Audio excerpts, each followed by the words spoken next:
Welcome, everybody. My name is Dan Zuberi, and I'm a professor at the Munk School and also the Factor Inwatouch Faculty of Social Work at the University of Toronto. And I'm also the director of the Social Policy Lab here at the Munk School. I'm very pleased to welcome you today to the Munk School of Global Affairs and Public Policy for our event today, Challenging the Narrative, the Cost of Popular Stereotypes to Africa. First, I would like to begin with a land acknowledgement.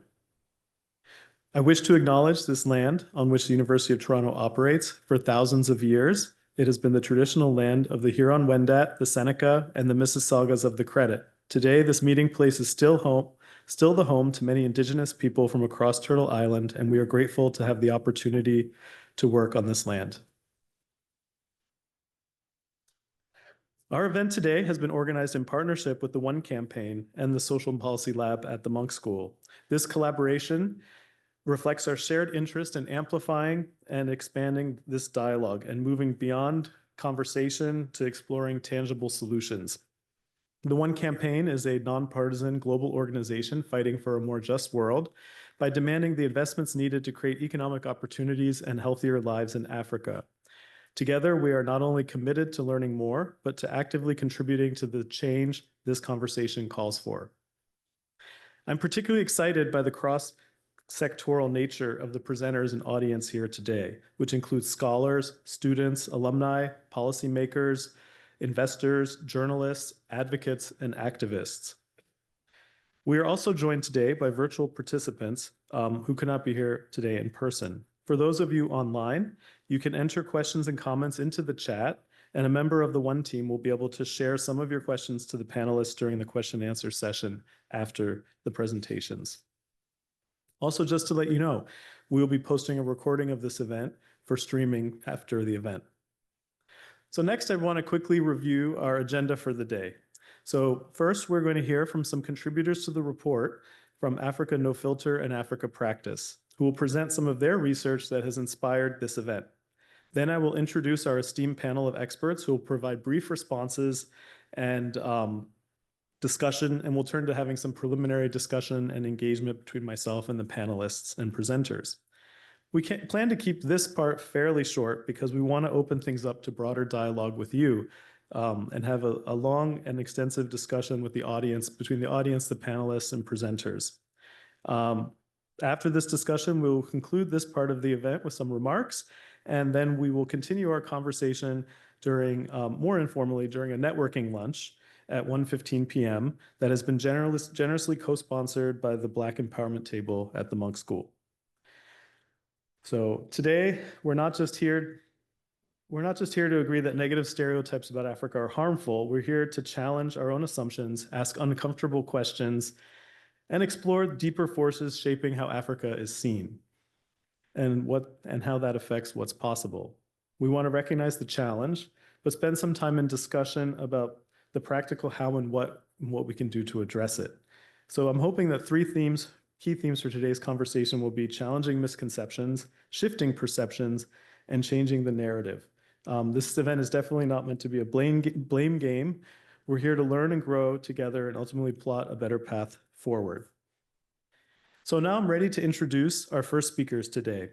As we've included the bios of all the speakers and presenters into an email to all of you, I'm only going to provide a brief introduction. First, we have Abimbola Ogundero, who's the advocacy and campaign lead at Africa No Filter. She is a passionate storyteller and youth advocate with over 8 years of experience in international development. She has led major campaigns across Africa, including Girls Get Equal in Nigeria.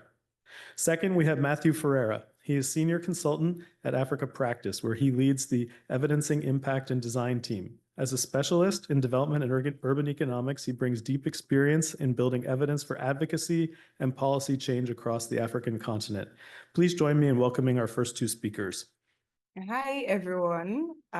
It's so amazing to be in the room virtually with you. I think this is the power of the internet. I'm sitting in Lagos, Nigeria, and I'm speaking to people in Canada. Magic. Thank you for having me today. Matthew and I are going to be presenting joyfully some work we did together to, I guess, produce this report that we'll be talking about today. And quickly, I'm going to take you through a portion of it. Then I'll be handing over to Matthew, who will take you through the nitty-gritties, and then we will wrap up on why does this matter with to all of us. Thanks, Matthew. So our journey today is going to be quite brief. Why this research, what we wanted to achieve, what we found, what do we need, and then a little bit about our respective organizations, and then the big question, what next?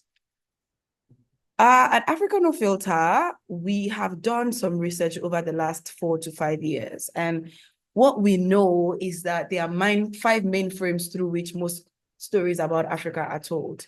They lazily revolve around 5 big things. It's the poverty, corruption, poor leadership, disease, and corruption. I say lazily because even when many stories do not need to, there's still the attempts to pull them, whether into the headline or into somewhere in the corner. There just has to be a mention of these sort of tropes, so to say. Next slide, please. What does this mean for the continent? It means because stories collect over time to shape narratives, there are 3 persistent narratives that we've noticed in storytelling about the continent. The first is that Africa is broken, that it's dependent, and then it lacks the agency to achieve the change that it wants to see. Now, I call these persistent narratives, I'm African, so I feel like I have the liberty to say this is simply not true. But it's what has floated up to the surface when people think of the continent, especially because of the stories they read about the continent. Next slide, please. So our work over the years, Africa No Filter, and also with Africa Practice, has been providing evidence and data and trying to advocate to storytellers, to story hearers, story shapers to say this is not so. But why did we do this research? It's for 2 big reasons. First of all, we know that narratives are not just a nebulous, negligible problem. They have impacts. They impact on aid, how aid flows into the continent. I don't need to say much. You all know about USAID. The impact on how business happens on the continent, the impact on how Africans are perceived by, the globe, and the impact on how Africans perceive themselves. But this was our attempt to put a figure to it. You hear all the time, maybe malaria is costing the continent, so billions, or HIV is costing the continent. We put this together to say, if we were to put a number to how much it's costing Africa to have status quo continue and have stories about it told the way they've always been told, how much are we losing? And this was a way to bring people's mind to the gravity, of what is happening. And so we know that numbers help people focus minds on the scale and impact of an issue. So we got together with Africa Practice and we did what Matthew is going to be telling you a lot more about in the going slide. So handing over to Matthew now. Awesome. Thank you so much, Abimbola. And hi, everyone. I'm coming to you from Johannesburg. And I'm going to take you through basically, what was the objective of our study, what was the methodology employed, and some of the high-level findings. So yeah, if you can look at the diagram on the right, we really had 3 kind of core research questions here. So firstly, with the objective of this research, we wanted to assess the nature of media reporting about Africa. We wanted to understand, how does the media typically speak about Africa in the media? What are the types of themes that are coming up? What's the scale and quantity of reporting? Then we wanted to understand, what are the implications of these on financial flows? So how does it impact the way that investors think about the continent and about countries within Africa? And what effect does that have? And then ultimately, we wanted to try and quantify that impact so that we could understand really what is the relationship between media and the perception that it creates about African countries, and then what is the sort of financial implications of that. So in terms of the methodology that we employed, this was a mixed methods study. However, predominantly it was quantitative in nature. We started with a qualitative process where we held interviews with economists, investors, entrepreneurs, and media experts. We just asked them about how they view the relationship between media and finance, and what types of financial flows were particularly affected by this influence on perception. And one of the interesting things we found in those discussions was that bond yields, for example, and short-term financial flows that can be influenced by perception were highly regulated by media and the kind of sentiment that you're finding in the media. We then supplemented this qualitative methodology with a quantitative process.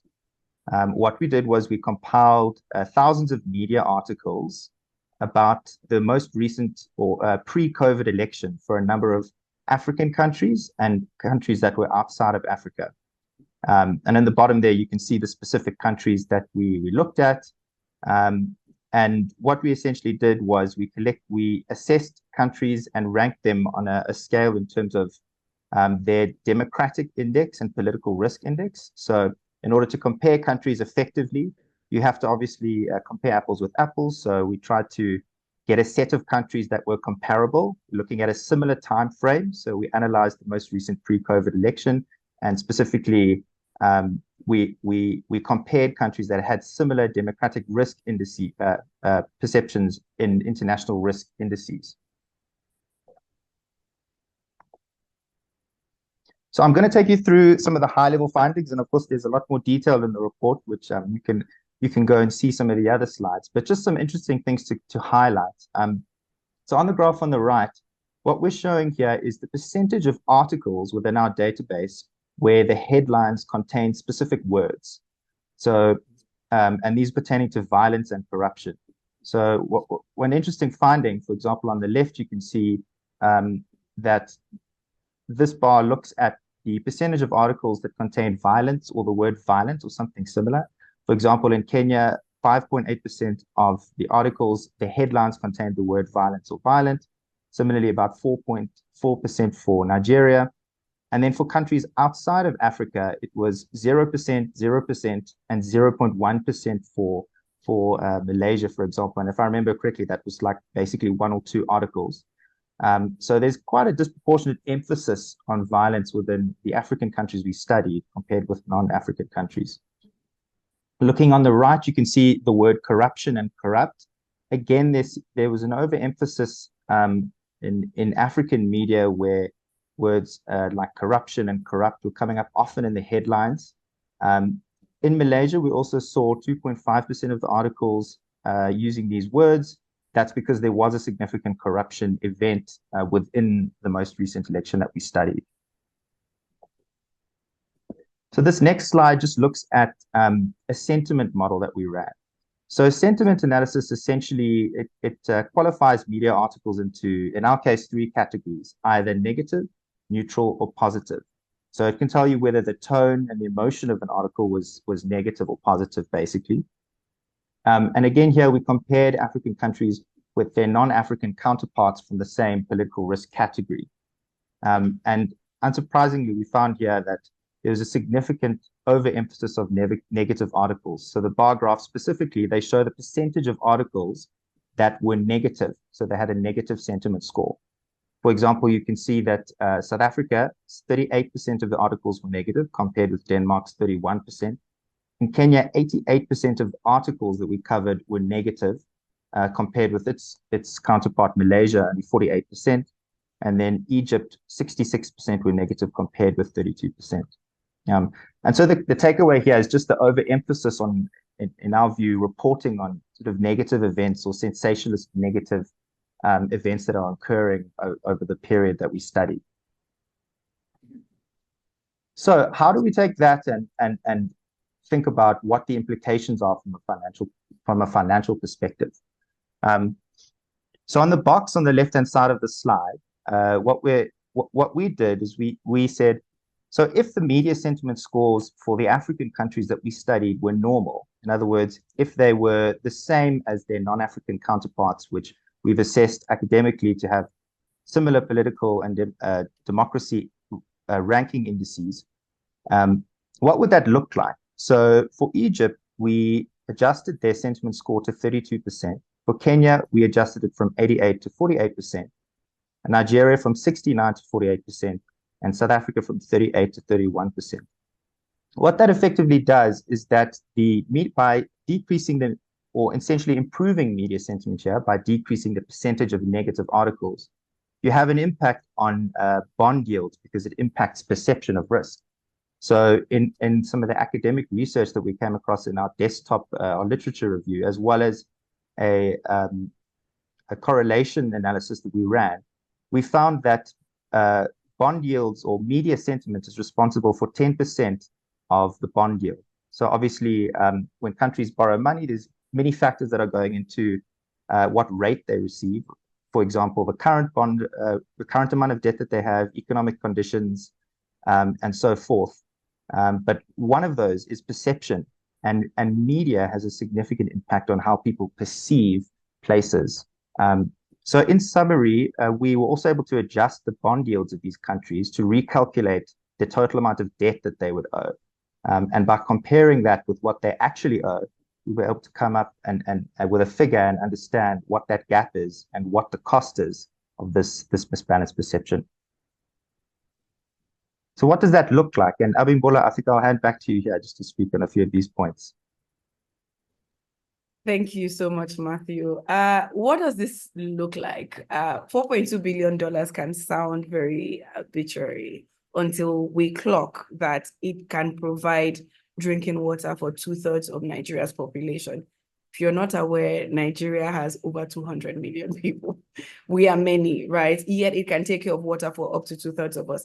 It can educate 12 million people, children. That's the entire population of Tunisia. It can provide immunizations for over 73 million children. That's Angola and Mozambique combined. These are ways that we are trying to underscore the weight of the money being lost. And just to also emphasize that this is money that is being lost from inflated interest payments alone. We've not talked about what's been lost in FDI as a result of wastage, the brain drain, the impact on tourism that could have happened on the continent if sentiment was different. And most importantly, in my opinion, as a young person, the loss of hope among young people on the continent who now equate greener pastures with outside of the continent. So would you say a $4.2 billion loss for Africa is a lot? In my opinion, yes, it is very much. So we can go to the next slide. What do we do from here is the next big question. From our work, from our advocacy with several storytellers, we know that what Africa needs is a lot more balance, nuance, and context in the reporting that exists about it on the global front. And this is not pointing fingers at only the storytellers, because we've had journalists say, oh, but the editor doesn't want me to do this and this. It's how do we come together? How can it be a concerted effort? From the development organizations, for example, that do funding and expect communications reports, what kind of stories are being expected to be harvested, so to say, when money is invested in the ecosystem on the continent?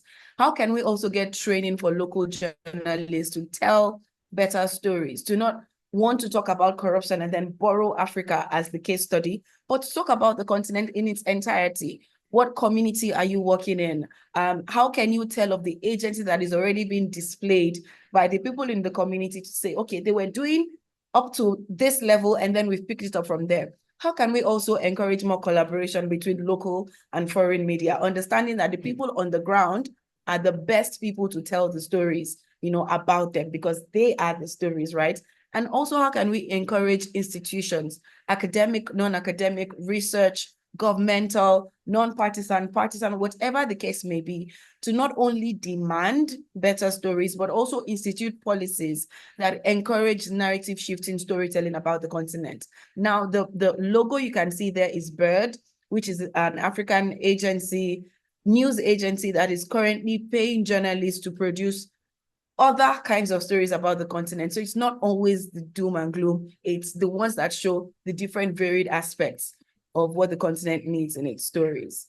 And just as a way to, leave you with actionable things to do, what are we inviting communications officers or storytellers or anybody saying anything about the continent, to do? We would like for this to be a platform to encourage you to stop and reflect about the narratives you're reinforcing. There is such a thing as bias and then unconscious bias.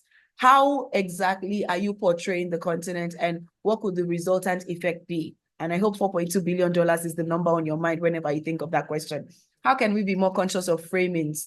Am I insisting on something that doesn't exist in this situation? Do I really need to talk about corruption?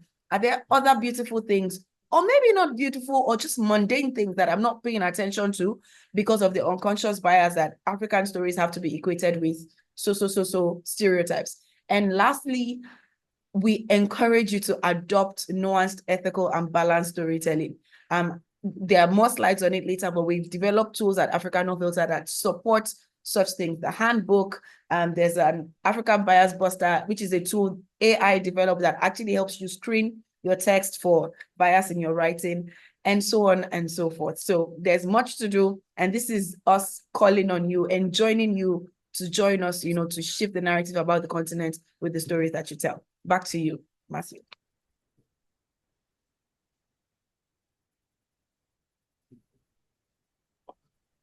So yeah, just to speak a little bit about the next steps for research, I think there's still so much to do. We are scratching the surface on a really important issue and angle to look at, how does the perception affect borrowing rates and how much more are African countries having to pay back? There's a lot more for us to look into. For example, Abimbola, you touched on it. How is it impacting perceptions of consumers and travel? And how does it affect tourism? How does it affect the retail investment market? How people put their fund, where do they put their funds, and what do they see as opportunity? And there's so much opportunity in Africa, which obviously is not always represented effectively in the media. We also need new methodologies to effectively estimate risk. There's massive opportunity, but the data that's being used to perhaps do credit ratings, for example, is not necessarily bringing out the best results for Africa. So there's a concerted effort required to think about the type of data that we can use to better represent the opportunities.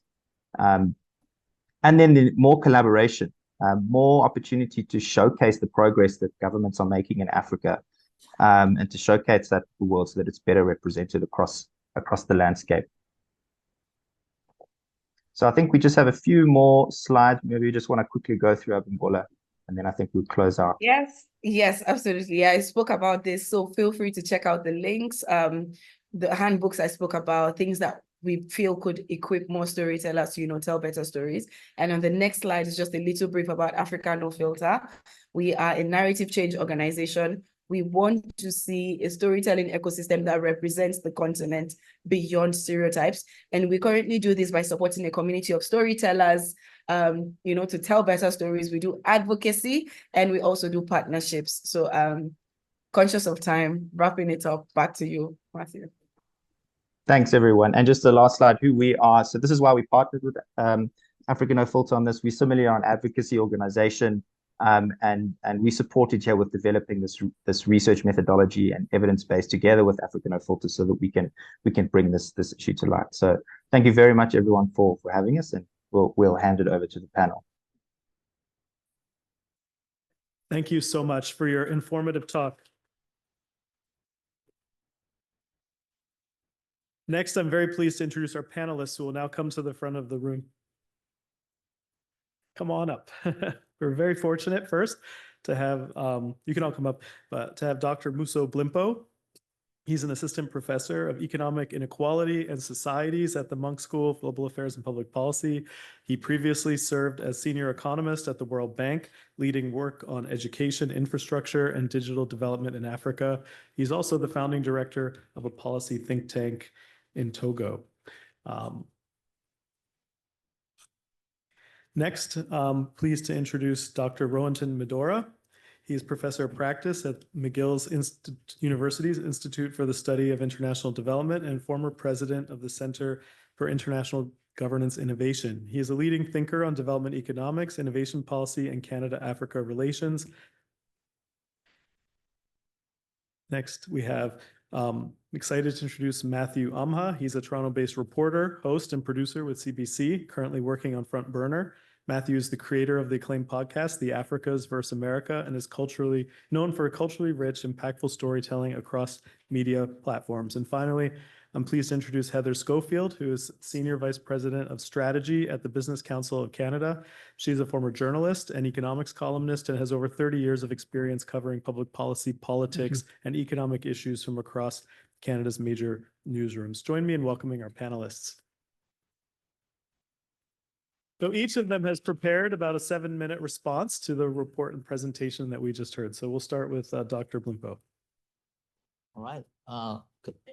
Can you hear me okay? All right, it's all good.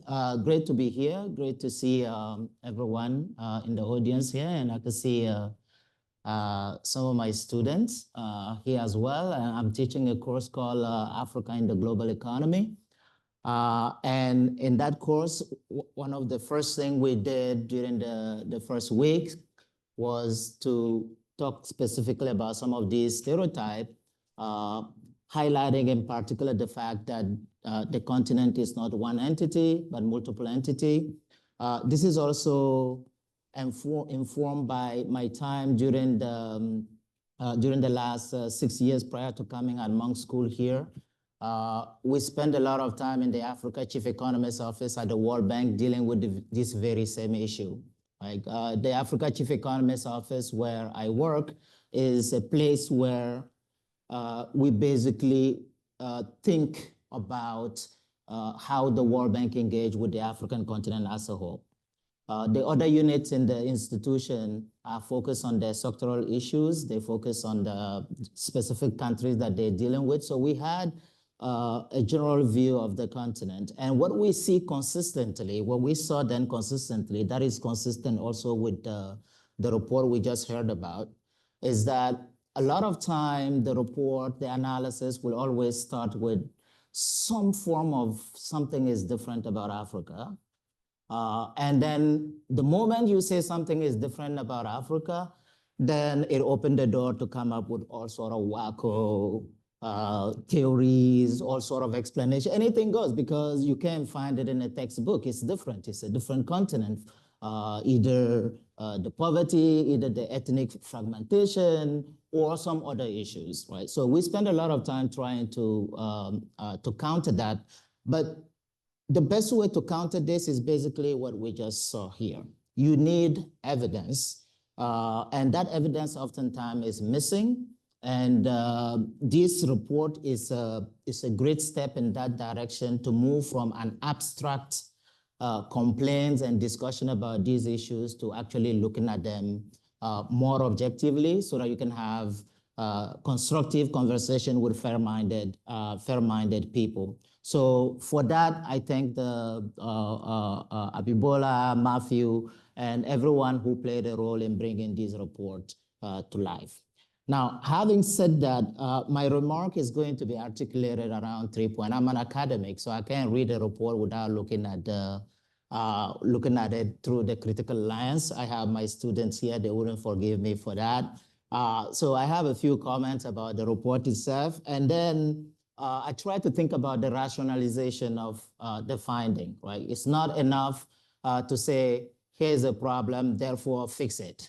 You have to understand where is the problem coming from, and understanding the mechanism is what is going to open up the door for us to see what are the most effective entry point to counter what the problem is. So I want to talk a little bit about narrative and then maybe say a word or two about what we could do. I know that I have only 7 minutes. It seems like a lot, but I'm going to go relatively quickly.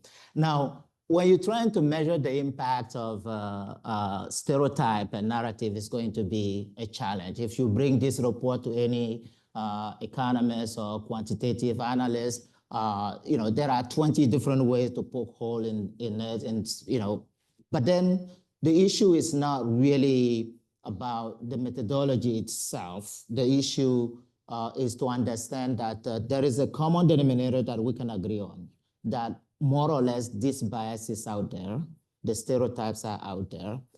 Can we quantify it rigorously? I think it's very challenging to disentangle the part that is due to the stereotype and the part that are due to the fundamentals. So in that situation, what do you do? What I would have hoped to see the report do is to move in the direction of identifying what I would call a lower bound. So basically stack things against Africa and still find some impact of this stereotype and call that number a lower bound. So the headline should not be up to 4.2 billion. It should be like at least maybe 2 billion or at least 20 billion. That's like the bare minimum and unimpeachable, because when you read the report, you will see that things are stacked against Africa, and then you still find the effect. So that's the way I would have thought about it, but that's not what I saw in the report. When you take even the comparator countries, the three comparator countries I look at very quickly, the level of absolute poverty, which is the number that is used internationally to compare countries' standards of living, is a 0 for all three comparator countries, right? For Nigeria, it's 30%. So how are you going to say that it's a stereotype when they talk about poverty in Nigeria and not talk about poverty in Denmark?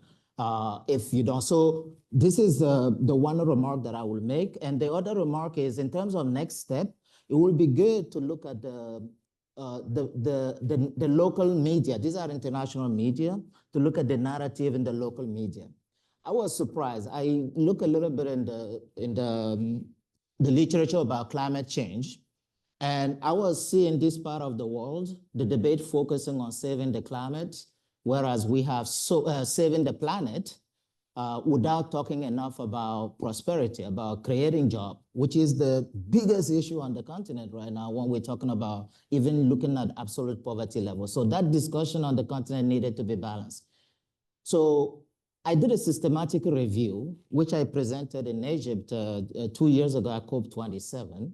And in that systematic review, clearly I could see that all the climate modeling about the African continent didn't even assume that the continent will be prosperous at some point in the future.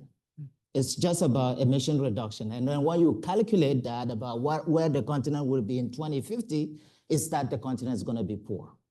So then we broke this data down between African researchers and then researchers that are outside of Africa. Because the go-to place immediately was that, oh, these people are writing about Africa, but they don't know Africa. They're not taking the reality into account. And to our surprise, there was no difference between African researchers' ambition about Africa's future and the researchers based outside of Africa.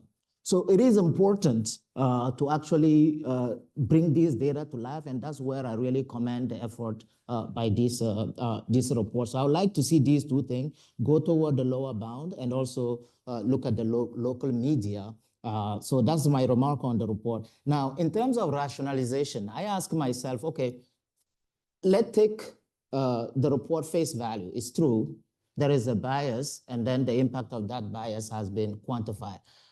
Then what? If I'm thinking about the then what, I will try to say, okay, where could that come from? Is it just that they don't like Africa and they say bad thing about Africa? Is there a basis for that? Or what else could be driving this? And when I look closely, especially given that the sovereign debt issue, the international financial system is the basis to quantify this impact, I try to see, okay, what do these people really look at to rate countries, to set the interest rate? You know, I was showing to my student just last week, a bunch of African countries are able to go on the market now and borrow. Like Cote d'Ivoire just a couple of weeks ago, $1.75 billion, but the interest rate was close to 9%. So I was pointing to them that when you see that Cote d'Ivoire economy grew by 6%, well, you borrow money at 9% to grow 6%. That's not going to take you too far, right? So where could be the issue? The issue could be a story of fat tails. What are fat tails here? In statistics, these are events that are rare, but then have massive effect.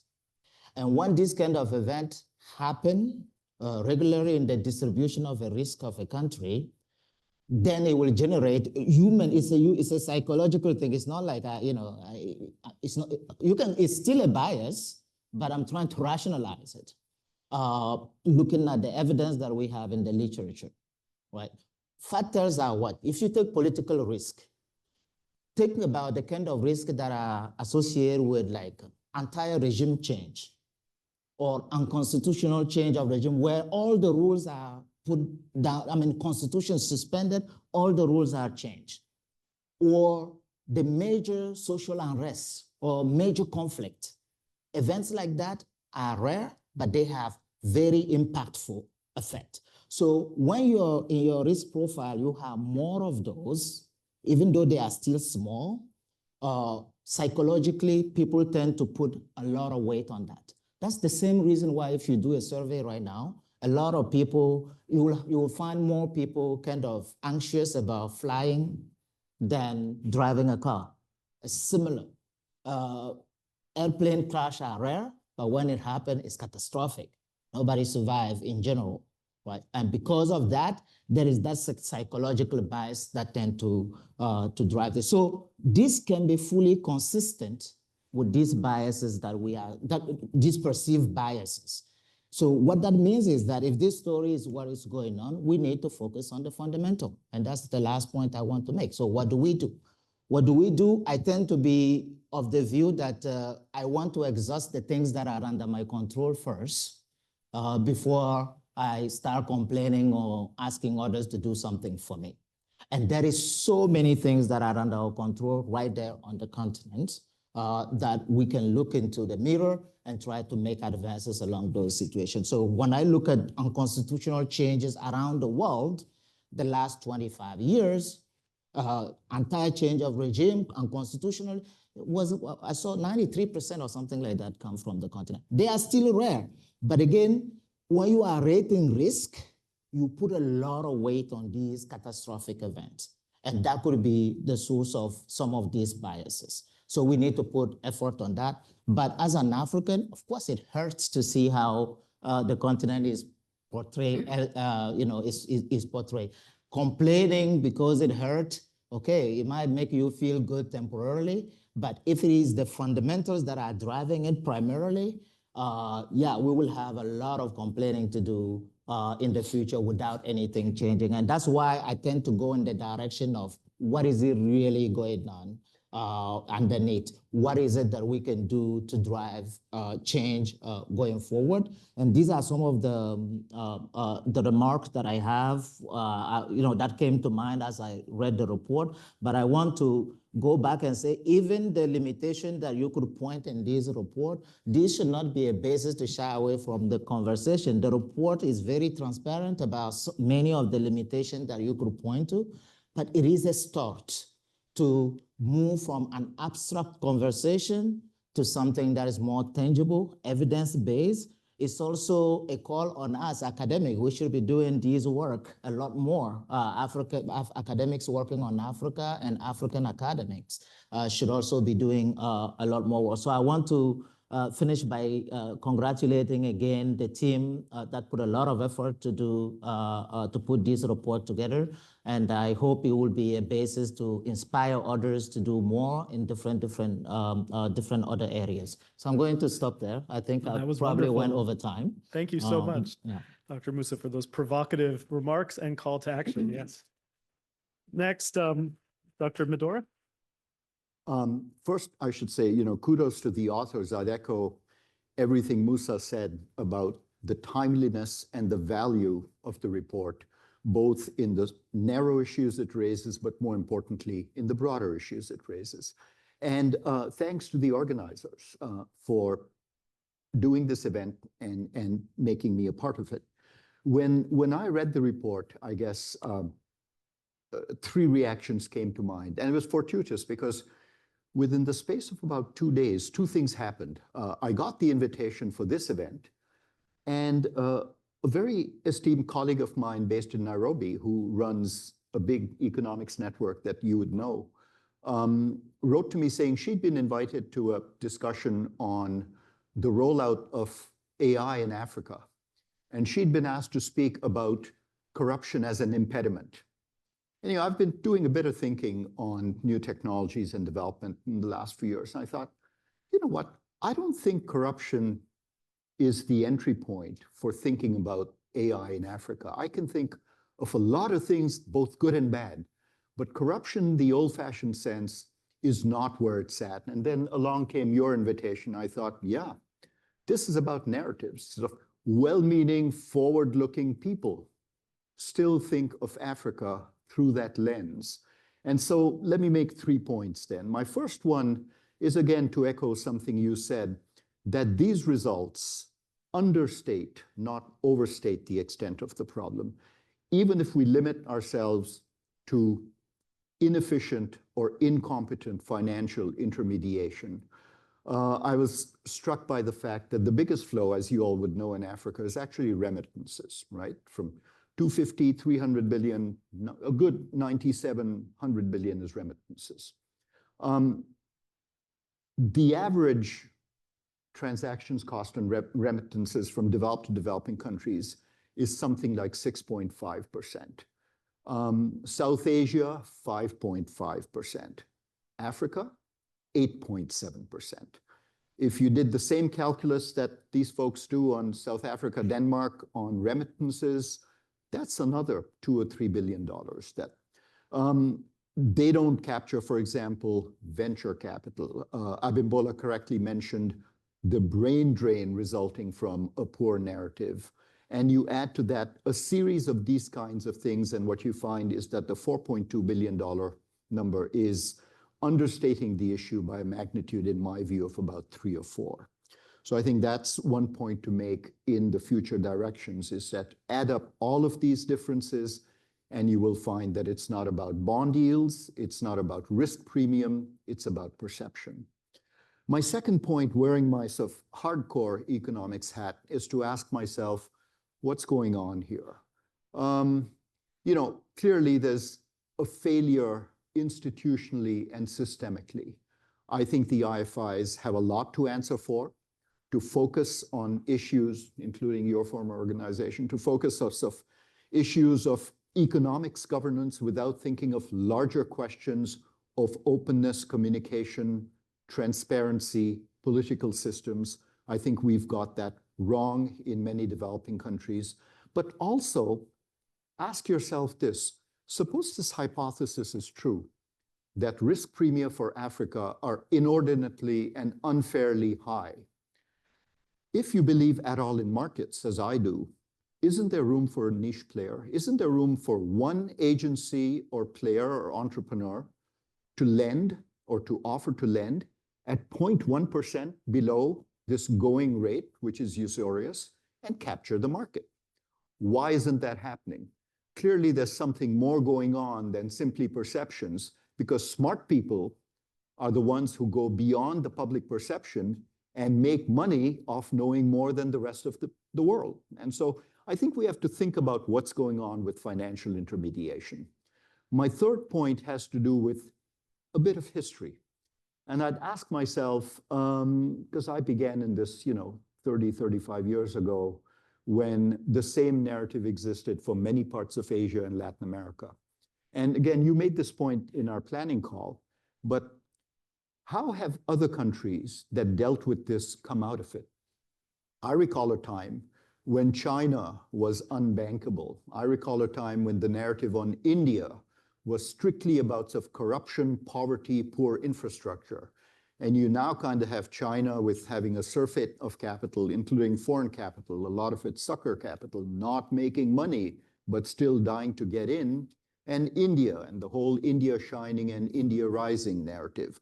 What is it that we can learn from history about that arc that takes you from being a risk premium to being shining? And so I think we should think about that. And my fourth and final point has to do with the media angle. And you'd know a lot more about this, but as Canadians, where do we get our news on Africa from Canadian media? I was checking with Heather and Matthew, and I think the only full-time correspondent for a continent with 44 countries and hundreds of cultures and all of that stuff is the Globe and Mail with Jeffrey York in South Africa. So however good and well-financed and well-meaning and hardworking he may be, and he may be all of that, you're not going to get the image you want. If you add to that trends in traditional mainstream media and the cutbacks, what you find is that the story there looks not good more than it looks good. And so I think we have to think institutionally about why is it that the IMF and the bank and the ADB are in our eye, but somehow UNESCO is languishing and not able to fulfill its mandate. And in all of that, and I'll end on this point, what about African governments themselves? What are they doing to create the media and other environment that we need to change the narrative? Because to come back to my point about how have other countries dealt with it, I think there's a significant indigenous element that we should also be thinking about. But lots of thoughts sparked by this report, for which thank you, Matthew and Abimbola. Thank you so much for those excellent remarks. Next, Matthew, thanks. Yeah, so I guess I'll begin kind of where my colleague left off and talk a little bit about the media angle here. And I think so this report is important in that it corroborates a thing that a lot of us understand to be true. We all, in a nebulous way, understand there to be stereotypes, and we all, in a nebulous way, understand stereotypes have consequences. But this kind of provides a more material angle to understand that there is a direct impact to the things that are being printed and not printed. But to continue where he left off is to say, I think the primary issue in this country, for example, is that we have really no narrative relationship with Africa. In my lifetime, I think Jeffrey York is the only dedicated reporter in Africa, not just now, in my life, right? And so it is just the case that, you know, there's a kind of inherent resource issue when you have one man attempting to cover a continent of more than 1 billion people and attempting to you know, render that coherent in some way. The kinds of stories that end up being printed are going to be about top-line news items, which happen to often be about regime change, war, disease, you know, the kinds of things that make people click and the kinds of things that make people continue to read. And actually, if I'm being, you know, deeply honest and reflective about my trade, it's also the kinds of things that make people feel bad. And you're playing to a kind of humanitarian sensibility in the viewer. And I think in a lot of ways, reporting on Africa, Western reporting on Africa hinges upon that. So, you know, like I'm engaging with this strictly from the perspective of a reporter and a journalist and someone who happens to be African myself and young. And, you know, but also I've talked to my peers here about this. I spent a lot of last year in a region of northern Ethiopia called Tigray, reporting on conflict and what people in that region consider to be a genocide. And because of that, I returned back to Canada after months in this apocalypse, you know, where 1 million people had been killed in 2 years. That's something like 44,000 people killed every month, right? Unprecedented this century. The reporting on that conflict in this country was virtually none, right? The organization that I work for did not publish a single piece of reporting on it. So when I see things saying that there is a kind of disproportionate scrutiny on Africa, I have trouble identifying where that might be true. As far as I can tell, there's very little scrutiny of Africa in this country, outside of the kind of sensationalized views on, you know, every now and then you might get a report from the Sahel if there happens to be a period of regime change or a period of intervention or so on and so forth. But outside of that, very little. And I should say too that there's you know, the media is going through a very challenging time now. I think for those of you on social media, for example, you might see, you know, regular updates on layoffs at major media organizations. What that has done is, I think, redirected a lot of people's editorial coverage back home and locally. And that has kind of distorted our view of the world by kind of interrupting it, frankly. And so, you know, historically, there's been the issue of foreign correspondents located in cities like London, Paris, and Amsterdam, parachuting into places like Addis Ababa or Nairobi or Lagos or Freetown whenever disaster might strike, and working as a kind of extractive force, jumping in from the perspective of the local population, stealing stories and then returning them back to the West as a kind of hero narrative. Even that kind of problematic journalism is now happening less because we just have a resource issue. There are less people working in these industries. I'll maybe end on saying that, you know, I think another inherent issue is that historically, African people, particularly in the West, have not been able, you know, people that belong to the African diaspora in some way, or journalists born on the continent, have not been able to participate in the telling of the story of their own continent. They've been written out of the story. And so you have people whose familiarity with Africa is largely rooted in, you know, their kind of relationship as an outsider. And an outsider and an insider have a very different relationship to a place. And that generally tends to, I think, you know, corrupt reporting oftentimes, color it in certain ways that we see are really damaging. And so, you know, this is a really important resource for people like me to be able to take to leaders and newsrooms across the country and across the world and say, the things you're doing have a consequence, of a material consequence. Here's the number, here's what it does, and here's what we need to do to change it. So yeah, so I'm grateful for the work, and I'm looking forward to the discussion. Thank you for those important insights. By the way, Heather. So now you're going to hear from one of these horrible parachuted journalists. Thanks for having me all the same. I actually really appreciated this report and its focus on the bond market and how much it costs to borrow money and how for me throughout my career in journalism and even now at the Business Council of Canada, I've been looking at the interaction between business and economics, policy, politics, and how all of those things communicate between each other. And, you know, there's nothing like a risk premium to pack a whole bunch of little bits and pieces of information into a trader's head, and then out pops a number, right? So it's important, and I commend your work in trying to dig into what makes that number and why is it so much higher in some countries than others. So I spent 30 years in journalism, reporting on global and financial and economic crises. I started out reporting in the 1990s on the tequila crisis and the post NAFTA adaptation in Mexico. I went on to report about heavily indebted developing countries and their showdown with the IMF and the World Bank. Recessions here and there, you know, the Asian contagion, and it spread to Brazil and Latin America, Argentine currency crises, the 2008 global financial crisis, Dutch disease and how it affected Canada, the pandemic, the supply chain bottlenecks, and now looking very closely at Trump and the fallout of that crisis in the making. And I would just say, you know, that I come away from that thinking of two big trends. I think financial markets and those financial intermediaries have access to more information and more data right now than they ever have before. And it's at their fingertips and they can trade like that. You know, when I first started out my career in reporting, I worked for Reuters and in Ottawa, giving financial data reporting on financial data for markets. And it was remarkable where I was in competition with other journalists from other agencies. I could file a couple of numbers out of a report and you can watch the dollar move, you could watch the currency move. And now it's even more instantaneous and those numbers are everywhere. And also, you know, synthesized through artificial intelligence and other data flows.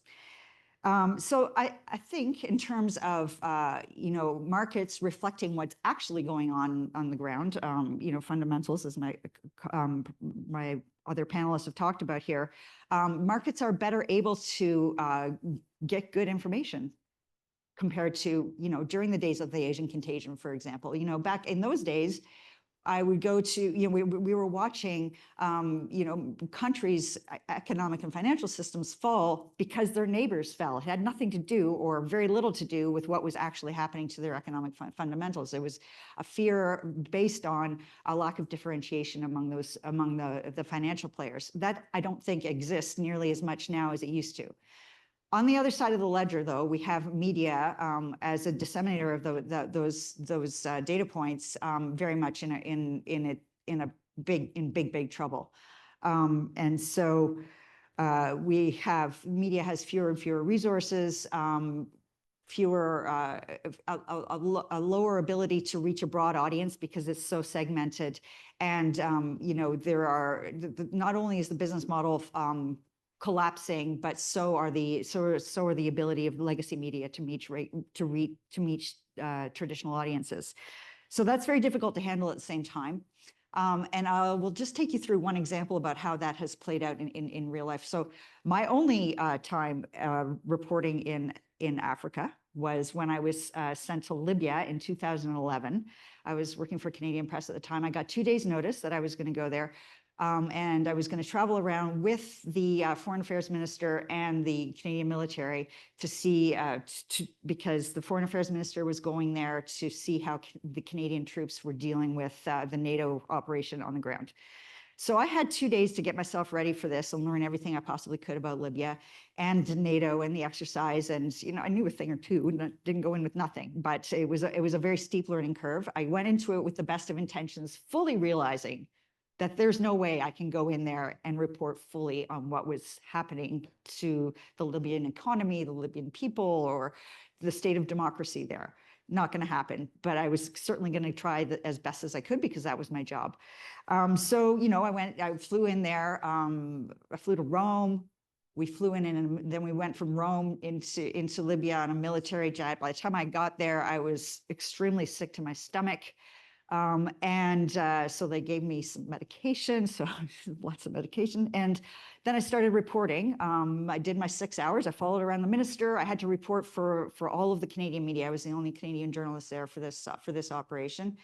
I did audio, video, and writing, and also just pool notes for everybody else to do back here. So 4 platforms. And then 6 hours later, we left. So while I was there, I was determined to actually get away from the minister a little bit and from the military and actually talk to regular people. But, you know, I had 6 hours, right? And a security risk too. So I talked to people in the audience as best I could and, you know, put it all together, filed all my stuff and came back and then forgot about Libya basically until today.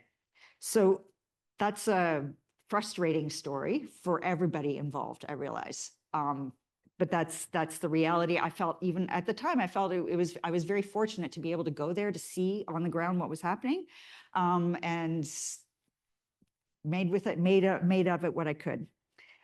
So I would say that kind of experience comes of necessity and it comes of goodwill, but it doesn't necessarily lead to a full understanding of what's happening. And so I would say, you know, if I combine my 2 main points here, which is that data is getting much better and markets are able to differentiate, but meanwhile the media is falling apart, there's an opportunity there for countries and statistical agencies and academics and researchers to actually produce great data, better data, and make sure it gets out there. Don't necessarily depend on the media. If your concern in the end is about how much it costs to borrow money so that you can put it to good use, productive use, and develop and have economic development, then there are other ways to influence the price of money than going through the media. And that is, so by producing better data, making sure that those traders who are, you know, trading on every single little piece of information actually have the best information and the most clear-minded view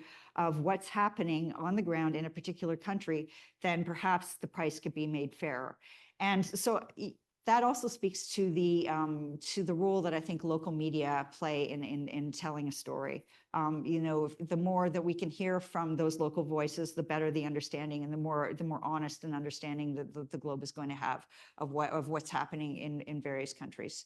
So I mean, I love the initiative that's being taken here to focus on local media, but I would also say there's got to be a focus on better data collection and better dissemination of the data. Thanks. Wonderful, thank you.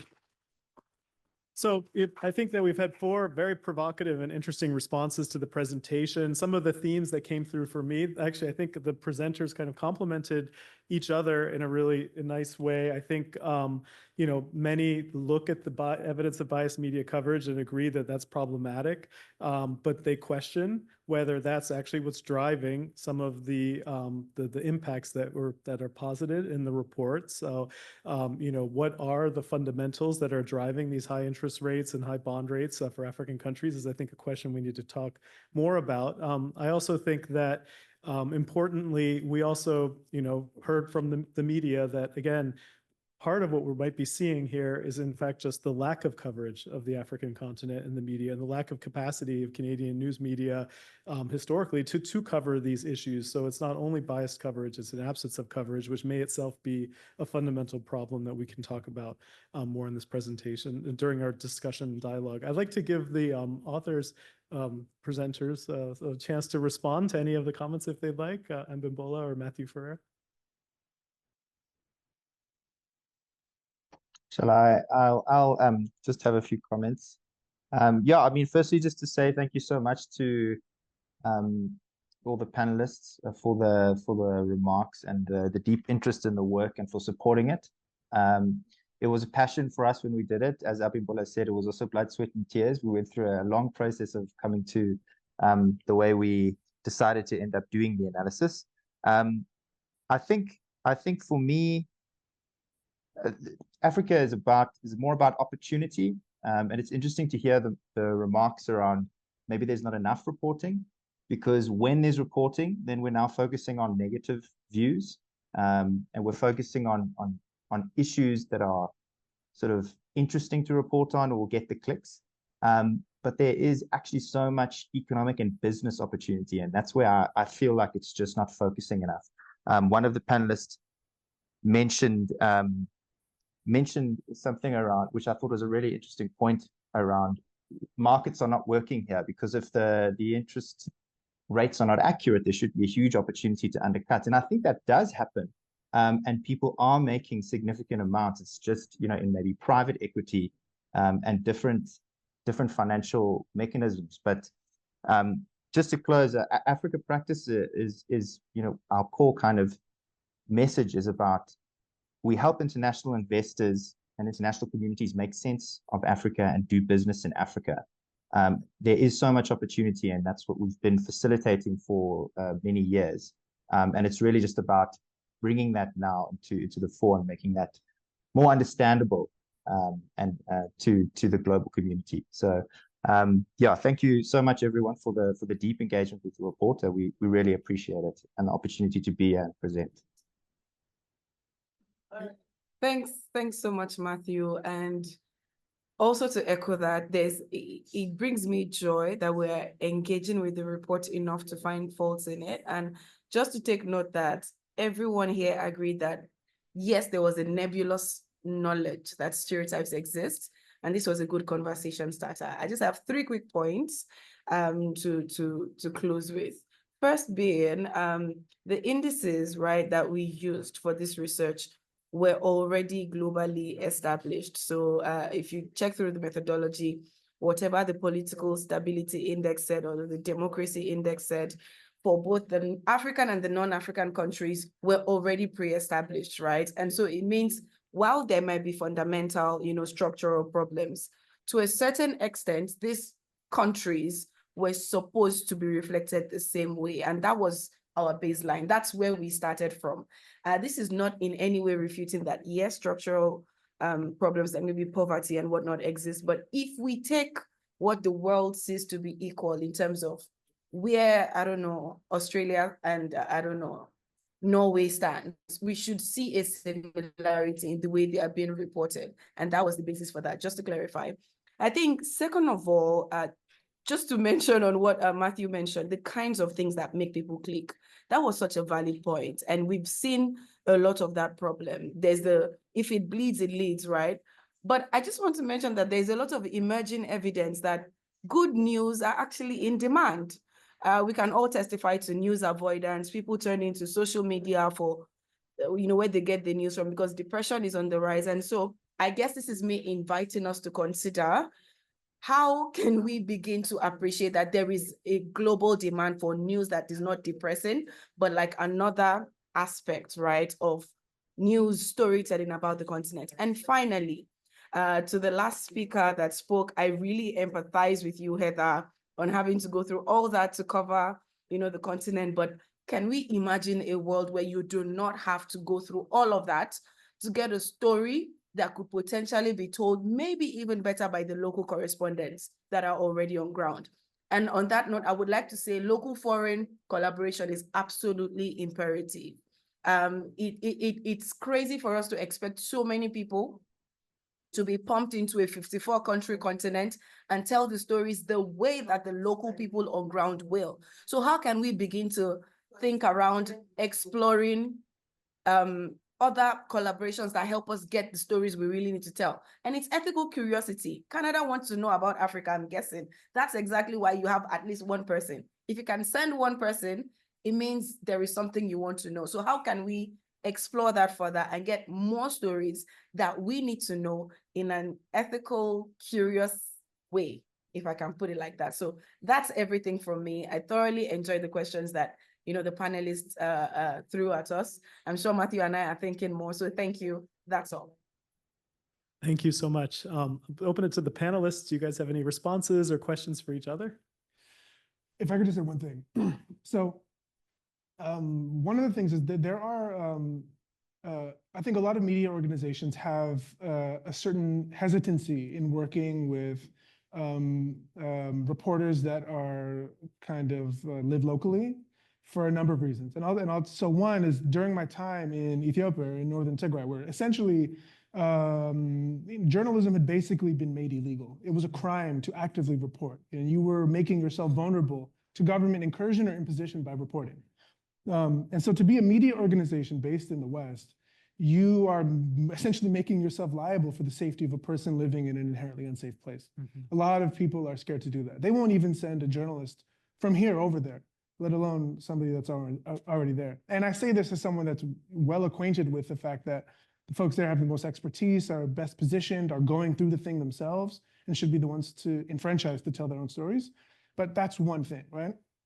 But another thing I'll say, and you know, this is a conversation that I have often with my friends back home and people that work in industries like journalism back home, is they will say, they will laugh about a thing that they call the Wakandification of Africa.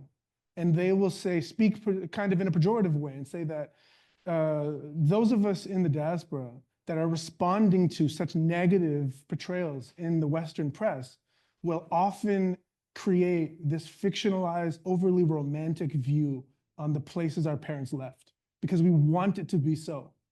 And so, and in doing that, you know, and this isn't an accusation I'm leveling at the authors of this report. This is more in the broader discussion and in our communities. And we kind of erect this fictionalized romantic place rather than dealing with affairs as they actually exist. You know, this is the kind of, I'm imagining the kind of person that goes to the continent for the first time and takes a photo in a fancy hotel and says, well, Africa has wealth too. You know, look at, Africa also has beautiful hotels. And the reality is, if you drive 10 minutes from that hotel, the conditions are much different, right? I understand the person taking that video is trying to respond to a historical injustice by showing a different side, but you know, we have to tell a more complicated story here, right? It doesn't need to be an inherently pejorative, disrespectful, colonial view. It also, we don't need to have Wakanda either, right? There is a lot of ground in the middle for us to have fruitful discussion and talk about and discuss affairs as they actually exist. I could just say one more thing, is something they mention a lot, and really the main thing that folks talk about when they talk about Western coverage of Africa is corruption, and this hyper-focus on corruption. And this positioning of Africa as a uniquely corrupt continent, you know, 54 countries that are all somehow afflicted by the same thing, right? And the reality is, in a lot of ways, I think they're right. And how this reveals itself is through language. And let's say, for example, in our coverage of the United States, our, you know, aggressive southern neighbor, we will use different language to refer to what is essentially corruption. We call corruption redlining. We call corruption gerrymandering. We call corruption, you know, we will speak about, like, you know, the specter of lobbyists and lobbying, and we use all this other language. In Africa, this entire phenomenon is known through this one word. And I think that gives people the false perception that Africans are like a uniquely corrupt, ungovernable people, you know, and it tends to all of these kind of racist precepts that a lot of people have, unfortunately. It's the same thing, frankly, with reporting on crime in inner cities here in the West, too. You get this inundation theory where, because you're hearing this word more, you begin to believe that it exists at a higher rate, and these people are uniquely kind of implicated in it, you know?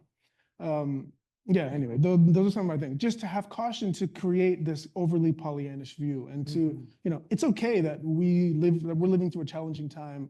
It's okay to be cynical. You know, the young people in Tigray emailing me every day are telling me they do not have hope. There is no hope. And you know, it is a privilege to have hope. I understand there's other countries that are in, you know, different positions, but it's okay for us to also deal with the least of us, those at the bottom of the social hierarchy. And doing that, unfortunately, is going to make people feel bad, but it's going to enrich our view on the world, and ultimately is going to bring us closer to dealing with affairs as they actually exist, rather than dealing with some romance. That's great. I think you added some important complexity to the issue, which is only going to make it us more effective, I think, in responding. And other panelists have any comments or questions for each other or the...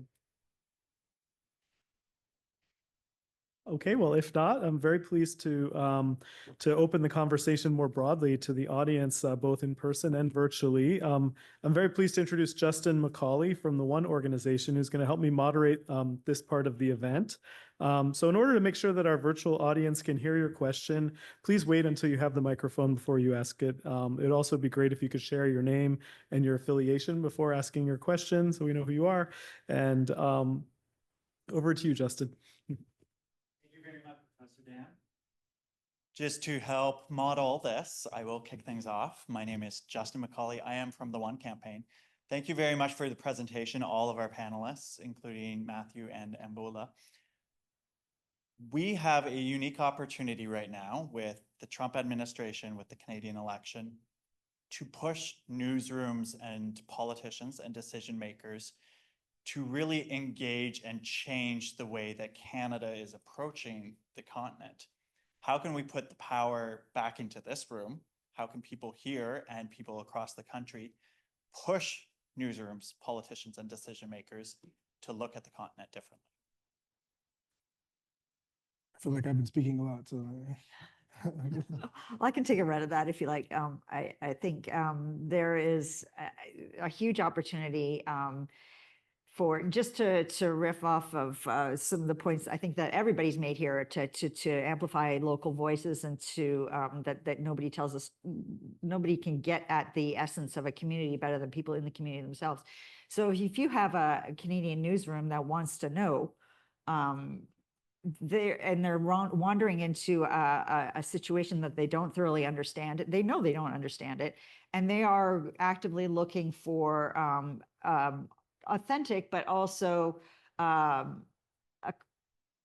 guess, voices of integrity, voices of understanding, and people that they know who are trustworthy. And so, how do you even go about finding that? And I would say that there's an amazing opportunity for anyone that considers themselves to be that person, or to make that network. You know, that there is every Canadian newsroom has a network of freelancers and stringers set up around the world, but there's never enough, right? And you never know where the next story is going to be, and you might not have a stringer there, but you know, where do you even go about trying to find that person, and how do you know that you can trust them and believe them? And frankly, that it's that lack of trust that means that either a story doesn't get covered, or that a Canadian newsroom feels that they have to send somebody there themselves. So if you know of these people and can act as an interlocutor, then I think that there's an amazing opportunity there to enhance the network and to make sure that people who have their hands on data and who have a thorough understanding from the ground up are have good connections into Canadian newsrooms. So if I could add something to that, to me, I think the responsibility lies with Africans and the Africans in the diaspora, especially in this era we are, where I can create my media tomorrow in my area of expertise. I could create a podcast. I could occupy a little space. We need to do more. We need more Matthews, basically, to occupy that space and bring what we think is a narrative. I want to caution all of us against one thing, right? And this happened to me. It was an eye-opener, some 5 years ago at the World Bank with one of my good friends who's now working at the IMF. You know, being African doesn't mean you understand Africa better. You need to study your continent. And we don't do it as much as we should. So here I am, an economist, one of the few had a chance to go study in the US, PhD, and then my good friend Cedric at the IMF, PhD as well. He was even associate professor at the University of Quebec in Montreal before joining the World Bank. And one day I just asked him about some economic question in Benin. He's from Benin, and he had no clue. He asked me a question about economy of Togo. I had no clue. Things like, what is the marginal tax rate? I'm an economist. I should be like, if there are 5 Togolese who should know that, I should know that. I didn't know what is the marginal capital tax rate in Togo. So we spent 6 months, after that eye-opener, we spent 6 months with Cedric. We went to the office at 6 a.m. Our work started at 9. We went to office 6 a.m. We still have the OneDrive folder that we shared during that time to just study. He studied Benin, I studied Togo, just to know our country, so that we will be able to talk more validly about our country. So being African is not enough. So if you want to bring more power to this room here, if you care, take responsibility, occupy this space, educate yourself first. Don't take it for granted that if you don't like something, therefore the opposite of it must be true. No, the opposite of it might make you feel better, but that does not mean that it's necessarily the reality, right? So that's the way I think about it. There is a whole lot to do. And what did I do? I have a chance to teach about Africa and the global economy at Munk School. What did I do to move the needle a little bit in this direction? Instead of having students write some useless academic paper that they can use ChatGPT this time of the this era to even write, I asked them, go out there, find real business opportunity, look at startups on the continent, and write a business plan about them. How to expand them, how to take them from maybe 1,000 customers to 1 million customers. So I have them spend one term thinking about that. In the process, they discover the continent, they discover the challenges that these startups are facing. They come up with innovative ideas. I push them to say, okay, here are the reality, here are the challenges. But now I want you to see each of these challenges as business opportunity. Can you come up with a business plan that will be profitable and then solve these economic challenge that the continent faces? That's what my students are doing this term in class. And if you are in other areas, in other space, do the same thing in your little space. That's all we need to do, right? But that effort that we spend a lot of time complaining and asking for others to do things for us, I think, you know, it is effective only to some extent, right? And I think it's going to be limited, the extent to which we will have impactful result over the long term. So everyone, I'm inviting everyone who are interested on the continent or who are from the continent to take their responsibility and not assume that because you care more than somebody else, therefore you know more. That's not true. We need to actually study. And I have discovered that myself, and this is not about some topic that are like remote. This is in my own area of expertise. I knew very little about my own country, and I had to correct that at some point. And we all need to do some of that. Couple of thoughts. I mean, you know, I should have said this when I reacted to the paper, but it would be interesting to see and to contrast non-African perspectives about Africa with African perspectives about Africa. And, you know, I'm actually wrong in saying Africa. South African perspectives about South Africa and Kenyan perspective and so on. And so the one way to do that perhaps is to look at something like the Afrobarometer website that I suspect many of you know, that does really good reporting on African perceptions, data, and news about Africa, and then compare that with the non-African and see where that takes you. And I think the broader point I'd make, having said that, you know, aren't we poor by having only one correspondent, one Canadian correspondent full-time on the continent, is to also recognize, as Heather said, just as data is now completely widespread, well, access to information is. As a Canadian now, sitting at home with my laptop or this thing, I can access any number of websites. So there's no excuse to be bound by a funneled knowledge, which may be imperfect and biased. My other point is a speculative one, but it's to say, I will be very interested to see the arc of the narrative of Africa in the next 10 or 20 years. And I say that because when I think of where is the hope the highest, I genuinely believe that it's in Africa, especially sub-Saharan Africa. I should specify that I'm often uncomfortable with seeing the whole continent in other than as a geographic entity. I say that because demographics are in its favor. Wind and solar and the energy transition, if it's going to happen in Europe, it's going to be because of things happening in Africa, and because of the continuing mineral and other wealth, which, if properly exploited, is actually a boon. And so the narrative on Africa should be about all of those great things. And if we still find, if we have this event 20 years from now and we find the same thing then clearly something's gone grievously wrong. But I think the opportunity that you flag is there because the collection of information has become more democratic than ever before and more decentralized than ever before. And the story of development in Africa has become more positive than it's ever been. Yeah, I would quickly say, so the information environment is democratized. People in this country can very easily read Africa as a country or the Africa Report and get the detailed analysis on affairs contemporaneously from people that are there that know it best, right? And that completely cuts out the middleman. And the middleman is, you know, the New York Times, the Washington Post, the Wall Street Journal, so on and so forth, even though a lot of them are actually doing pretty good stuff now. But what I would say is that in my experience, newsrooms are not particularly creative when looking for stories. They're often responding to public discussion. They're responding to things they think are popular and that people care about.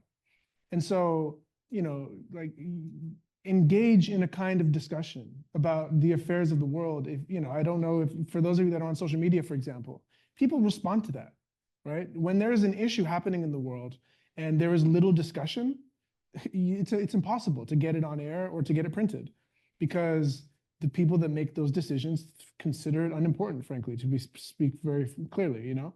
And so, you know, that's how you petition your media to do better, is by talking about a thing and, you know, speaking about it in a way. And, you know, and the last thing is to like, we're talking about bad news and things, and I understand that we have a natural reaction to bad news often, which is fatigue.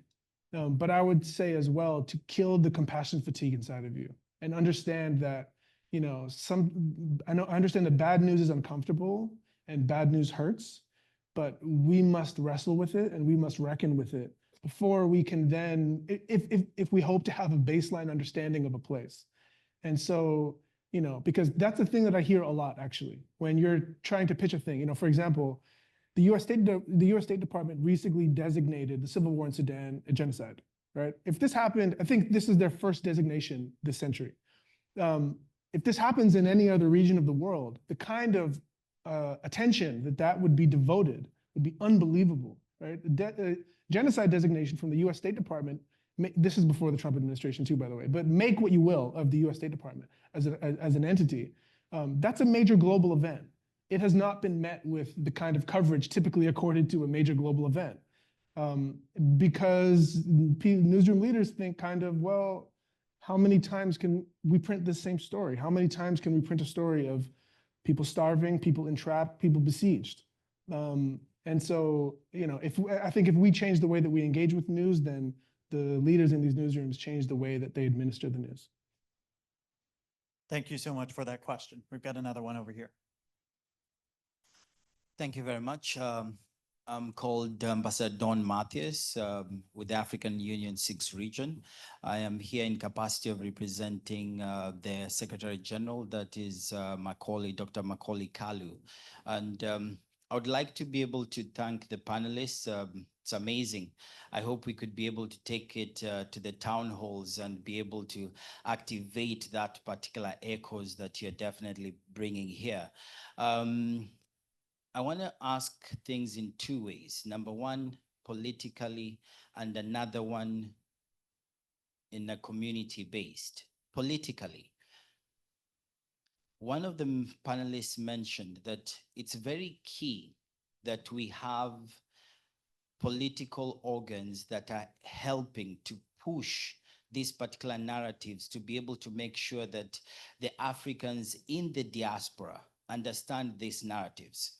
Some of the research, which can prove me wrong because I think you guys are more researchers than I, the people in the local, especially the Africans in diaspora, are more in a hurry to do something that one of our journalists mentioned, to condonize their children and try to equally, in fact, I think that narrative of condonize, I do agree with him, is something that is actually depleting a lot of our children from understanding the real factors on the ground in Africa and also here. Why? Because parents are in a rush to be able to make their children westernized than understanding to make them to understand their culture. Don't get me wrong. Some of their cultures are bad, but some of our cultures are very good. Someone said here, I'll wait to see 20 years in time to see where we are going with this. I would say, let's start focusing on our kids. Some of our own parents, including my own parents, understand only one thing. My dad is 90 years old. My mom is 76. She understands only one thing. And I'm a marketing consultant and a PR consultant myself.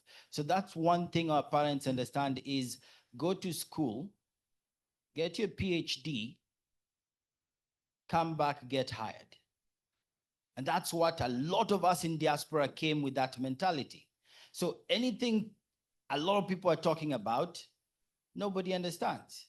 I had to drop myself from medicine school in my first year. My dad didn't talk to me for 5 years. Why? Because at the end of the day, these are things which the people in diaspora have, because they're more focused in, when you come here, would you make your parents happy or do you make yourself happy? I choose to make myself happy. And I did something very good that I went back to my dad and he said, now I understand you. But I told dad, it's not that I refuse to go to school. It's just, but I'm not going to push myself to do medicine. And yet I'm not feeling like I can do medicine. Will I make you happy or will I make me, my wife, and my kids happy? Because that's the big problem that we come here. We push ourselves to be so much westernized, forget about our culture, forget about our passion, forget about who we are, and dig in ourselves to find out who are we. And that's why we're losing the African culture. We're losing to be proud and say, I come from Kenya. I was so pissed when I saw CNN announcing that Kenya is violent, people are killing each other.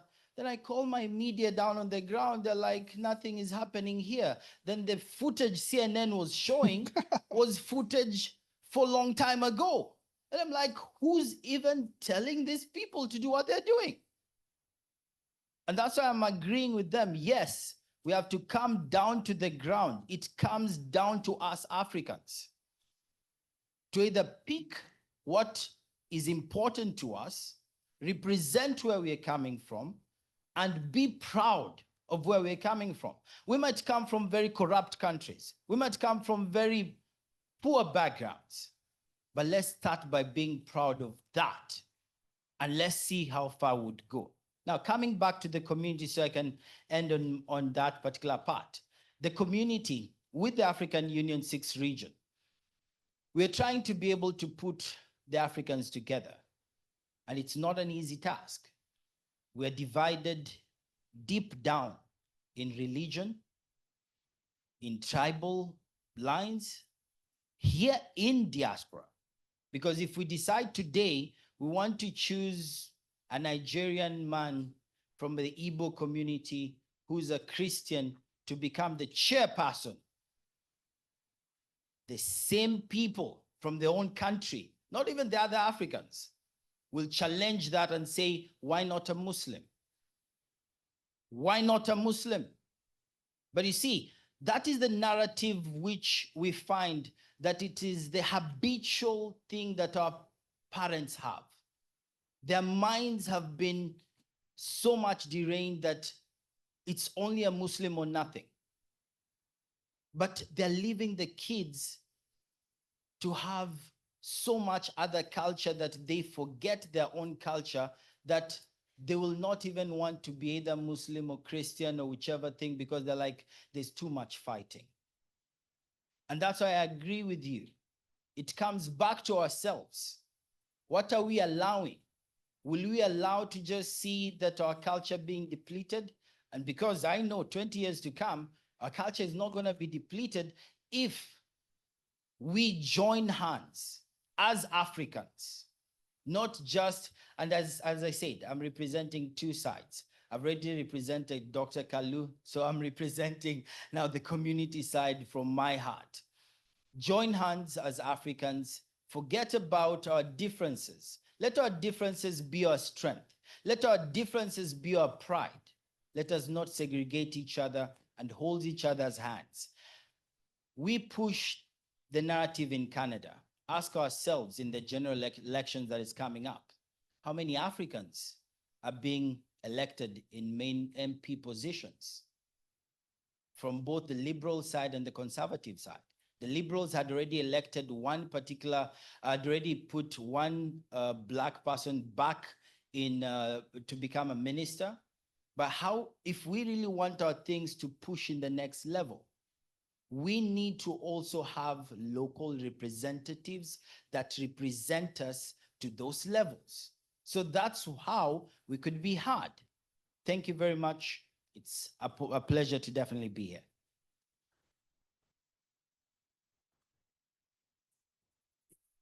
That's like a call to action. I'm not sure I can even, we can run it, but I appreciate the call to action though, and I think he's right.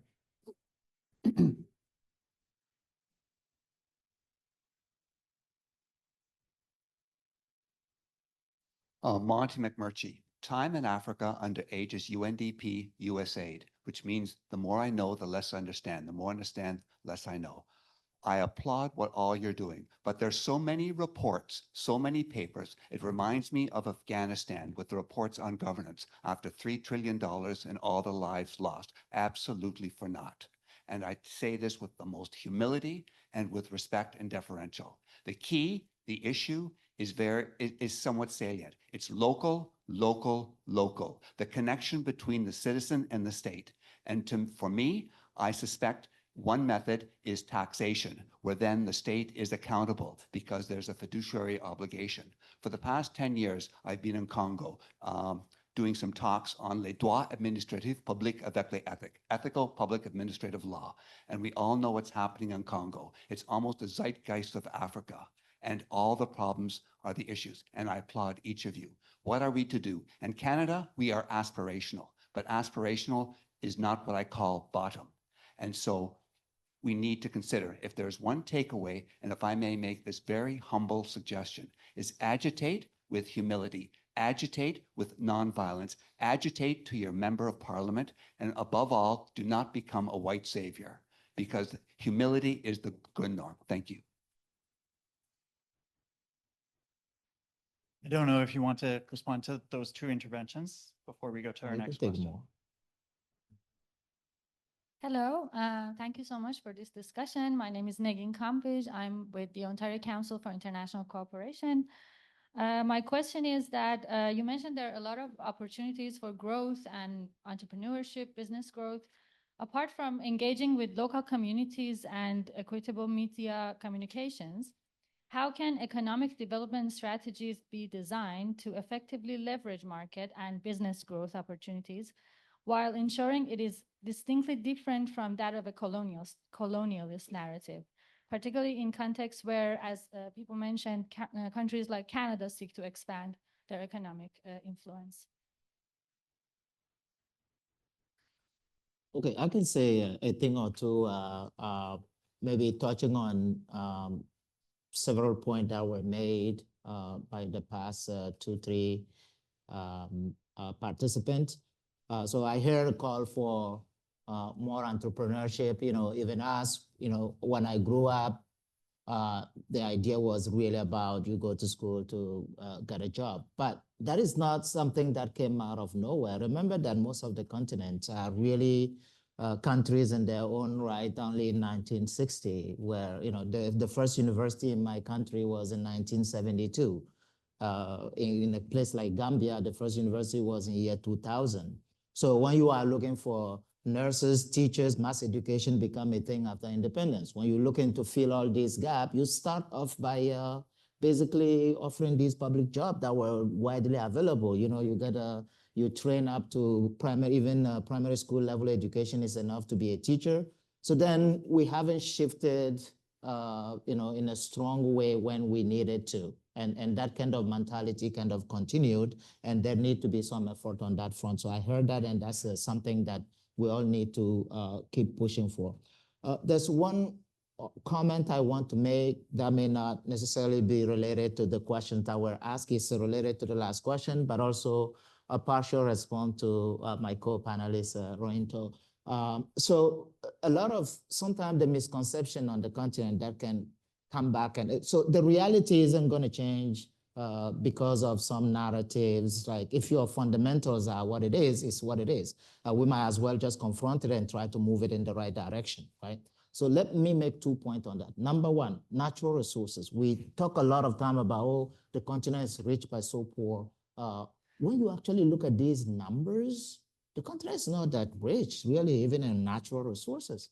The continent is dependent on natural resources. When you look at the measure that people use to say that the continent is rich on natural resources, it's actually a measure of dependency on natural resources. In Canada here, there are areas where you're not even allowed to explore, right? So you don't even know the extent of what you have. But the continent is like one of the most explored and things like that. So therefore you end up with a lot of the government resources, revenue, depending on these natural resources. And then instead of calling that dependency, we call it being rich, which is going to hit us. And then we will keep being surprised decade after decade that we are so rich in natural resources, which we are not. And then we're not moving in the right direction. So reality is very important that we get to that, right? Let me take the demographic dividend. People are talking about, okay, the people, you look at the population growth, well, it can turn into something great or a disaster. Last December, I went to Benin for a conference with one of the world-renowned economists working on human capital, Professor Rick Anushek of Stanford in Benin. He showed a number about Benin that shocked everyone in the room and people were complaining. He showed that when you take 15 years old plus in Benin, only about 6% have the basic competency level that you will consider minimum to be able to build on and get into any other area or sector that they want to work on, right? And then this was like shocking because we kind of feel like the system in Benin is good, the schools are, and then later, the representative of the Minister of Finance in Benin presented their own result showing that only 15% of secondary school students are competent by some metrics of their own. This is Benin. After having complained that this professor from Stanford is showing a number that does not reflect the level of skill in Benin, 6% of 15 years old and plus. In that number, 15%. Now, I'm a math major. It's very easy to connect the dot. 15% are competent, but only 45% are actually enrolled in secondary school. So 15% of 45% is about 6%. It's quite shocking. So if you are having these numbers, the population, but then you don't have, the fact that manufacturing moved from this part of the world to China is not just because China had people. Those people were trained, the skill were there. Vocational training and foundational skills. So again, we need to be working on these fundamentals. Depend less on natural resources. I like very much when I hear about taxation. You tax the citizen, you start building some accountability, right? And if you're relying on taxation, that also means that you have interest for businesses to come about, to prosper. So you can have that chain of event happen. But if you are relying on natural resources and you are dependent on that, that's not conducive to building the kind of institutions that we need. So I'm fully, again, this is not to minimize that narrative don't matter or that they are not all that impactful. But as far as I'm concerned, in terms of order of proportion, and also in terms of looking at long-term structural changes that could happen on the continent, yeah, we need to be like 90% tackling the fundamentals and maybe 10% looking at what people are saying or how people are misinterpreting. And that's the way I come to this issue. I think we have to distinguish between necessary and sufficient conditions for success. So, having lots of young people or having lots of resources in the ground is a necessary. condition. Now, you can also show me a country that has no natural resources that has succeeded, but I'm saying if you're Africa and you have these, then they are a part and parcel of your development trajectory. How you use it is then all the questions you correctly identify. And that takes me to the sufficient. They're necessary, but they're not sufficient conditions for success. To turn them into sufficient conditions for success, you then have to combine them the right way. I mean, natural resources, yes, they can be a curse, but they can also be a boon. I'd suggest to you that Canada's development story is about that well-governed education systems and well-governed primary sector systems are those that contribute to success. And that if we're going to see a narrative that changes, it's because assets are turned into assets and are not seen as liabilities. Yeah, if I can just pick up on that, I would say too, like, Canada's economic history, just in response to your question, Canada's economic history has been about developing those natural resources fairly successfully. And now we are constantly struggling to move up the value chain, especially now in our current predicament with our chief trading partner. How do we bring more of that within our borders? But that's an expertise that the Canadian companies have been trying to hone for a very long time, and that could be, it is being actually shared with corporate interests in some parts of Africa. There was just our chair of the Business Council took a delegation of corporate leaders over to Nigeria a few months ago for that very reason, to look for opportunities there. And to the point that keeps being made here, like going there rather than just reading about it or looking at charts and graphs, or even talking on the phone. Going there is there's no replacement for it. To like having being actually on the ground, seeing with your own eyes, and having the chance to converse deeply about the opportunity. Separately, I'll just make a different point, not about natural resources, but I just, in response to some of the comments that have been made, that, I think there is news media gravitates for the reason of, as Matthew pointed out, you've got to get eyeballs on your story. There is focused on negative news, but within the negative news, within the crisis, there are some amazing stories that can be told. There's some, and this is, I've been doing this for my entire life. Like, you go to a place where there's crisis, and the stories of ingenuity and resilience and personal triumph are phenomenal. So, even if the media is pulled in that direction, there's still a way to pull in an audience and to make them interested, and also to appreciate that something good can come out of something bad. However, it does not move markets. And just to go back to the research that we're talking about here, if the goal is to make sure that markets don't price in some insidious premium for a perceived risk, those stories of ingenuity, there was about one person, they're about a family or one little business, and that if you're going to change a perception more broadly, I think you have to look beyond media.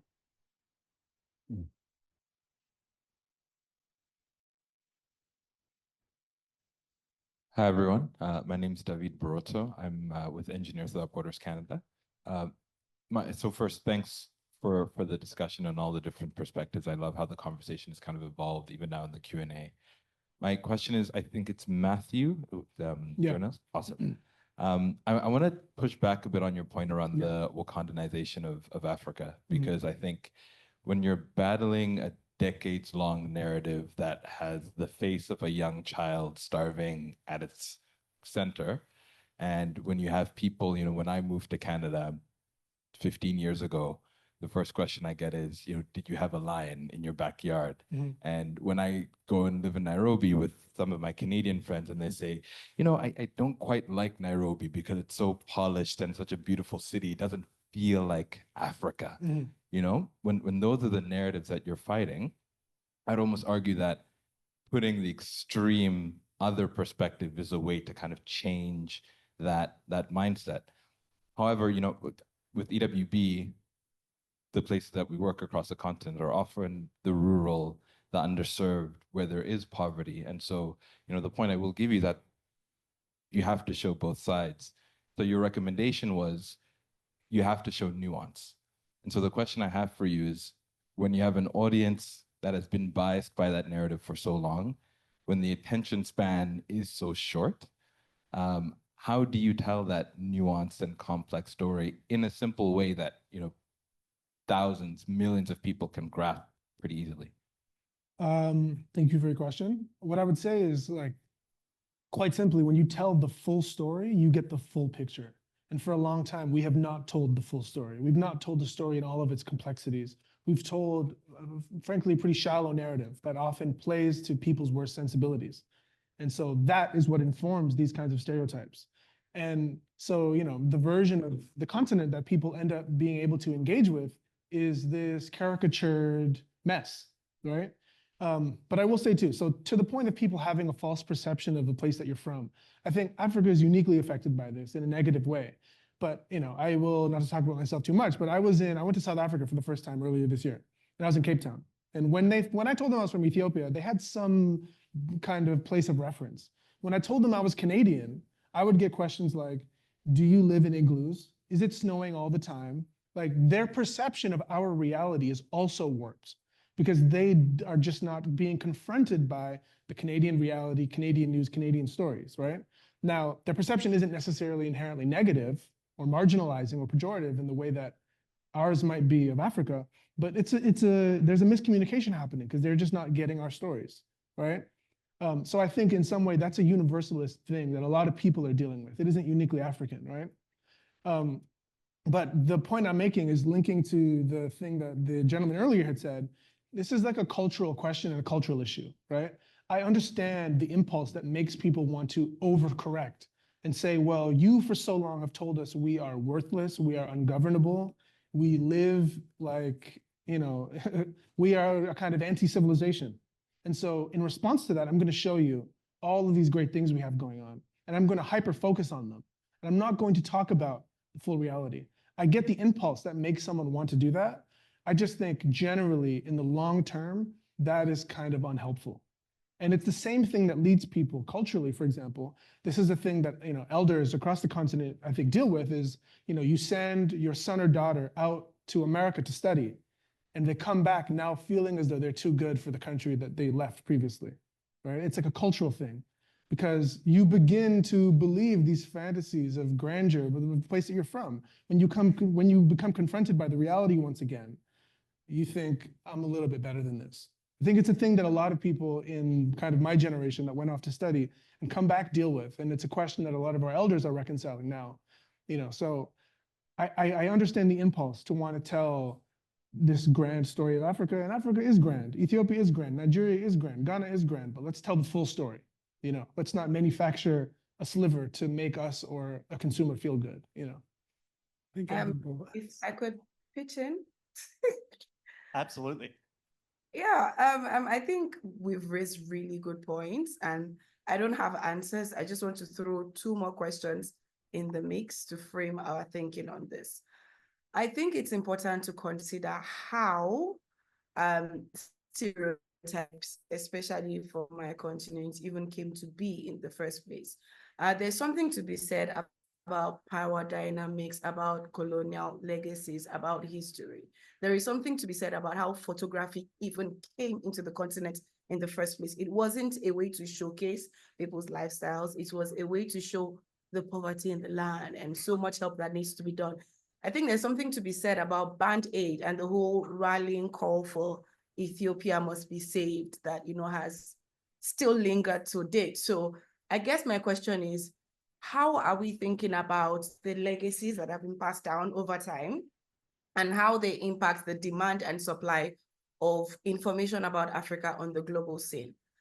Second question, also related, is how does that impact power dynamics? We talk a lot about Africa needs to step up and do its own storytelling the way it would like to be seen, and I am 100% for that. One of my favorite storytellers says the stories you tell showcase the society you want, right? So I am for that. But have we also thinking about the infrastructure that shapes the stories? who owns the news agencies? How do they run? How does that also impact the kind of appetite that people have? And I know a lot of people have said something around, well, Canada just, you know, if we want to know about them, but this is what we know. What determines the curiosity that people have, you know, for news from the continent?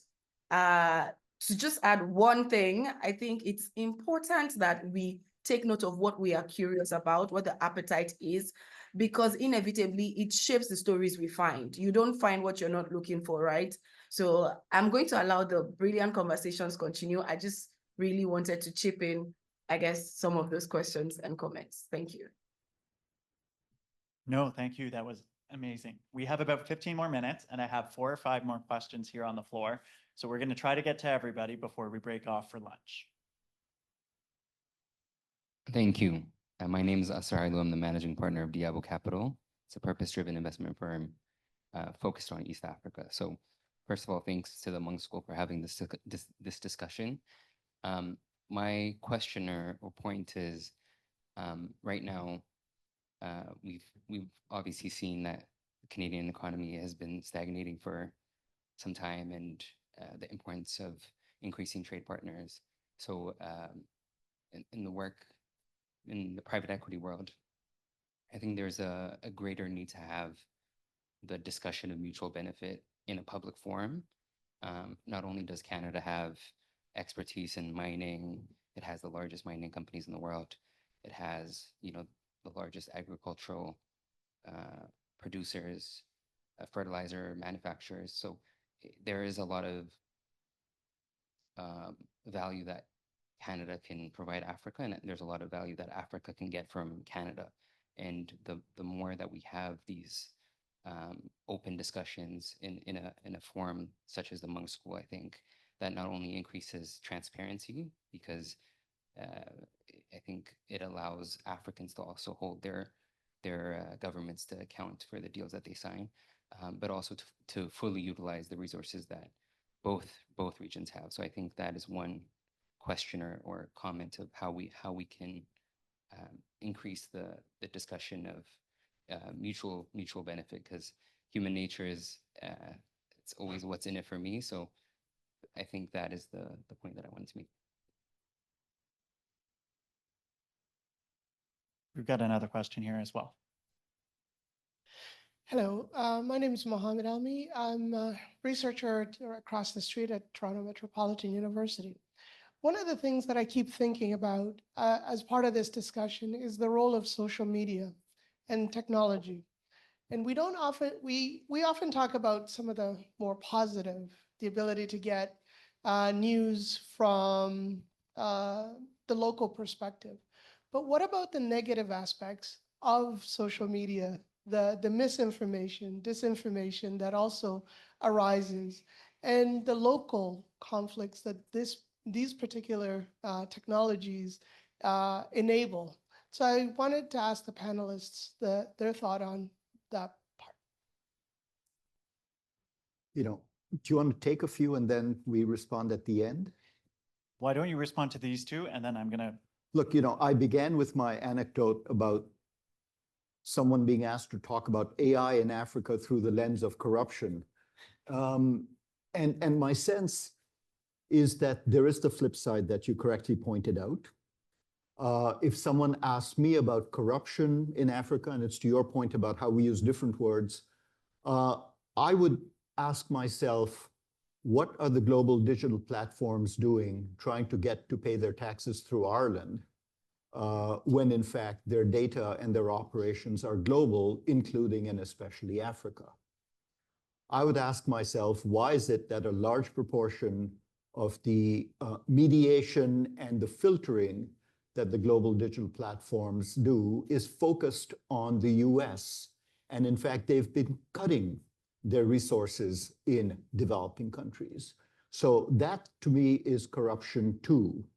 But I'd also say something like 1/3 of the countries in the world don't have privacy legislation. Many of them are in Africa, according to UNCTAD. And a larger proportion don't have enforceable privacy legislations. So if we're going to talk about data governance and misinformation and disinformation, the start has to be local institutions and so on. But we absolutely must be talking about the power dynamics created by the digital platforms and their activities. I think that's an area in which there is no global governance, as you know, those of us who've been associated with CG have been saying for some time. And it is really the frontier of global governance that we should be thinking about. I can say Thank you very for quickly. raising it. Sorry. So Meta, for example, right? An example that I think about often is, you know, you have in the US, for example, when these companies behave in a way that people believe to be negative in some way, you know, you can call a Senate hearing and you bring a representative from TikTok or Meta or whoever else to come testify and answer questions and be beholden to someone. A lot of our countries back home just do not have this process of checks and balances, right? What you also have is Meta has a process of moderation where they would, I think now it might look a little bit different given the different administration in the US, but in years gone, they had a moderation process where they would have people essentially ciphering through content as it came in and banning things that were inappropriate and permitting things that were. When you have, you know, a lot of the way I understand Africa now is through the filter of Tigray, northern Ethiopia, so sorry, but I'm going to go back there. But you have an active conflict happening where you have a minority group that's being targeted with violence, where government ministers are referring to people as vermin or rats or making, you know, comparisons that are directly leading to violence. But there's no moderation system in that country. So there's no way of blocking what in any other part of the world would be considered hate speech, right? And so there are certain cases before the courts in the UK and other parts of Western Europe directly about this question, where you would have a government minister or somebody in a position of office making what is essentially a call to violence on Meta, and vigilante groups taking them up on that call to violence and seeing that violence through to its logical conclusion. And so you have, you know, the son of a man that was burnt at a stake in northern Ethiopia that is now trying to sue Meta for being responsible for having instigated that violence, right? That kind of call to violence doesn't happen in other parts of the world. But the problem is Meta did not consider Tigray to be worthwhile enough to create an infrastructure to deal with what was clearly a problem, right? And so that is where we have the real issue, where we basically have, you know, entire swaths of the continent that are basically these diplomatic and bureaucratic gray areas, where these major corporations can do whatever the hell they want and answer to no one and, you know, wreak havoc and then leave. And they're answerable to no one, right? And I think Tigray provides us a really coherent and salient example, but there are others all across the continent. So it does happen in other parts Yeah, of the world. yeah. The Rohingya, it happened in Myanmar, Yeah, and yeah. a UN report called out and named and shamed the companies you mentioned for the way the Rohingya Muslims were persecuted. It happens in countries where there's conflict, weak institutions, and no governance. Yeah. And that's not unique to Africa. Yeah. So if I may just add one thing to that. So personally, I'm not concerned about democratization of information, right? If there is misinformation, bring the information. Have more credibility than the person conveying the misinformation and bring the information. There's no other effective way of combating that. I see that even in places like in the United States, I see some emerging, you know, people are even seizing the prevalence of misinformation as a business opportunity. I see some platform coming up now with some methodology to allow people to filter through biases in information, whether the information is a left-wing leaning, whether it's right-wing leaning. So trying to bring about credibility to the information that's coming. I think that can self-correct itself if the institutions are functioning, right? And in Africa, what am I more concerned about? I'm more concerned about the state control of these media apparatus, right? There is a report you could search. I don't know if they come up with a new one or not. Just like this report, quantifying the cost of internet outage around the world. And again, the majority will be in Africa. How many countries in the world cut off the internet just because they are afraid of their citizen having information or sharing some information? But when you cut off internet, you are cutting it off for businesses as well. Measure the impact of that, and you will see how big that is. So I'm more concerned about how the states are controlling the evolution of these digital markets that are fast evolving. The misinformation is always going to be there to some degree. Sometimes it's too much, sometimes it's less. But I'm in favor of if you think it's misinformation, bring the information. But if you lack credibility relative to the person conveying misinformation, then we need to do some more work to build that credibility back. That may mean that maybe we ourselves weren't immune of misinformation to start with. So that's the way I approach it. But I'm much more concerned about the state controlling these digital infrastructure that could basically black out the entire country on certain issues when they feel threatened. We're going to try to get 2 more questions in, so another 2-4. Hi, Steve Williams from the Mennonite Economic Development Associates. I've been advising chief executives on public relations for about 11 years now in Africa. I started working in education and now I'm working in investment, working with the MasterCard Foundation. What I've found is that Canada, I haven't given up on Canada, but I'm pretty much not pitching them anymore on these stories. I pitched the BBC, I pitched the CNBC. They love our stories. They don't have a problem running them. So I'm still hopeful Canada will come around.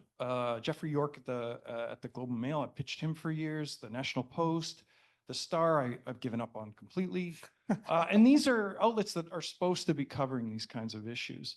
What I found works, though, is we talk about people and we talk about successes. I work with a really great team in Africa at the Africa Communications Group, led by a great, amazing entrepreneurial woman, Mimi Kalinda.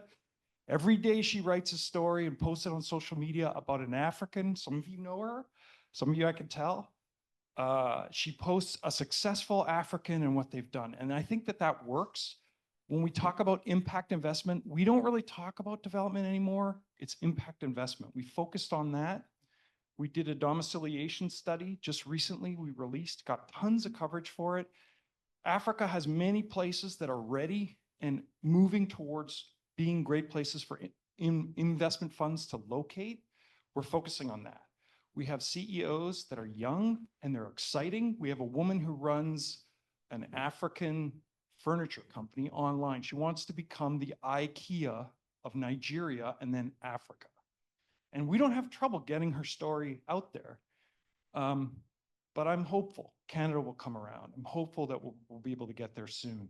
But what I always focus on is what Steve Martin said, is be so good that they can't ignore you. Exactly. And that's my advice to Africans. That's my advice to our partners, is be so good that they can't ignore you. And eventually Canada will do the stories and will come around.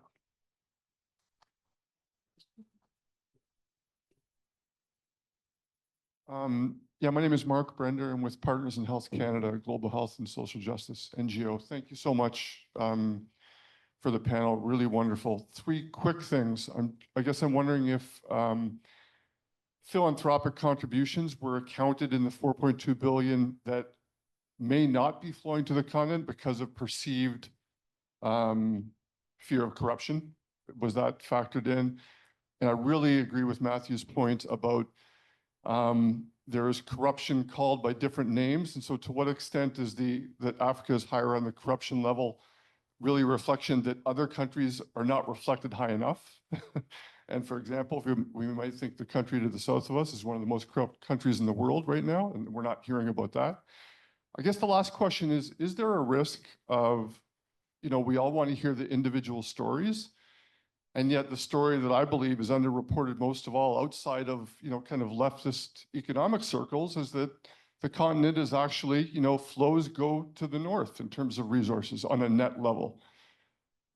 So yes, aid goes south, but when we have debt practices and ongoing structural adjustment, ongoing tax avoidance from the global north companies, and yet telling that story, I'd love to hear how you feel that that fits into a narrative. How can we tell that story without continuing the narrative about Africa as victim, but it's a reality that deprives resources from the continent on an ongoing basis? Take it away. I think I can comment on the first question Oh, okay. around the inclusion of the 4.2 billion. So it doesn't consider any reduction in or change in philanthropic flows. It's just looking specifically in changes in debt over the period of time of bonds. That would be a really interesting next question. It's one that we considered throughout the research. Interesting to think about how development and philanthropic aid might change with perceived risk. I think probably the bigger and more interesting question is around what one of the panelists remarked on the remittances and the impact of the cost of sending money. I think that would be a really, really interesting angle to take. But I hope I've answered your question, but we didn't look at that specific flow. We just kept the study narrow to that specific financial flow that we focused on. Okay, so just 2, 3 quick points as a way of closing remark as well. So the last question or point that was made about financial flows. So I invite people to look at because this work is done on again, when you are on the African continent, what you see is different than what you see here is also normal. We don't spend that much time in Africa covering Canada either, right? Yeah, exactly. So there is a report by the African Development Bank called Initial Financial Flows, right? So you can look at, they have multiple iteration of it. Basically, Africa has always been a net creditor to the rest of the world, right? So you just go count your aid money and say, look at how much we gave to Africa. And then, but the African have counted both sides on a consistent basis, and we are a net creditor to the rest of the world. That's there. Maybe we don't dominate the media to put that as a number one narrative out there, but the reality is none on that. The second point is that also in the way of closing remark, just to, and I'm glad that appeared in the panel and in the discussion here, that we are looking at the reality. We're looking at the truth. We're not looking at the spin, either positive or negative. And just to seal that, I wanted to add that even the positive spin has also a cost. If we all go just positive, I could write a report telling you what is that positive narrative costing Africa. Because again, that also can call for complacency where there is urgency. When you're spinning, things are positive, we're good after all. We are just like South Korea right now. So that means less urgency. That also means less aid for people, children who might be dying, who might be suffering, that you're not showing that because that will show a wrong image of Africa. So the reality is that we are looking for the reality, and that matters. When the truth is, when the data and the reality is driving the narrative, yes, you can create a long-lasting, self-fulfilling prophecy. So many here will recall the narrative of Africa rising. It wasn't baseless. It was that year after year, out of the top 10, top 12 fast-growing countries, you will find more than half of them coming out of Africa. So you have a basis to have that narrative. It wasn't just people sitting up somewhere and saying it's time to say that Africa is rising. No, Africa was actually rising. And that was a clear result of the end of the Cold War with the political opening, and a lot of things just pick up from the mid-90s for at least 2 decades or so, right? So again, a call to go back to the fundamentals, try to learn more about the fundamental of the continent, occupy space, and then I think slowly the needle will move in the right direction. Wow, this has been an amazing and stimulating conversation. I would like to invite Minerva Sadler-Gray. Both of us are going to make a few brief concluding remarks. I'm sure you guys are getting hungry like I am, and I'm very excited that we can continue this conversation over lunch. One thing that struck me just also, I don't think a story that maybe the Canadian media would be interested in. I think researchers, we could do more looking at the success of the African diaspora and immigrants in Canada itself. Like, I think that's a really untold story and research in the media, and I think one that might be worth looking at as well and changing the narrative. So Minerva. Hi, everyone. I'm truly thrilled that I've been in the room today to take in this conversation with all of you. I hope you found it insightful. and informative as well. I'm not here to give closing remarks, those are coming, but I want to take a quick moment to express our heartfelt appreciation to Professor Dan on behalf of the One campaign. Can I say how easy he's been to work with? When we first discussed this partnership, what stood out to me was his honesty. He shared that he wanted to approach this from a place of learning, and that spirit has been present along the way at every step. And I'm genuinely excited about the future collaborations that we're going to build together. So looking forward to that. On to what I'm here to actually talk about. As we close out the discussions for now, we leave you with a challenge and an invitation, some of which you've heard from the panelists and our presenters, and want to present those or reframe them as a challenge and invitation to us. A few weeks ago, I was in deep conversation, having a late night chat with one of my advisors, Dr. Dorothy Nyambi, the president and CEO at MEDA. We were reflecting on some of the stark realities unfolding around the world, from certain programs, people, and places where support is being pulled in a time of polycrises, while at the same time, we're seeing partnerships and investments moving far too slowly in other regions, creating this snowball effect of missed opportunities. Some of you may have read the recently released Canada-Africa strategy that I will leave there for you to go and check out.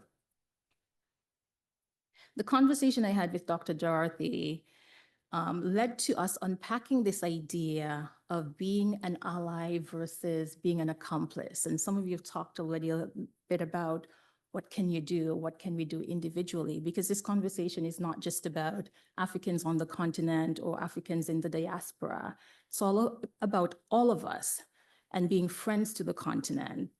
And one of the things that out of that conversation I've come to realize is that it's no longer enough to simply care about the stories told about Africa.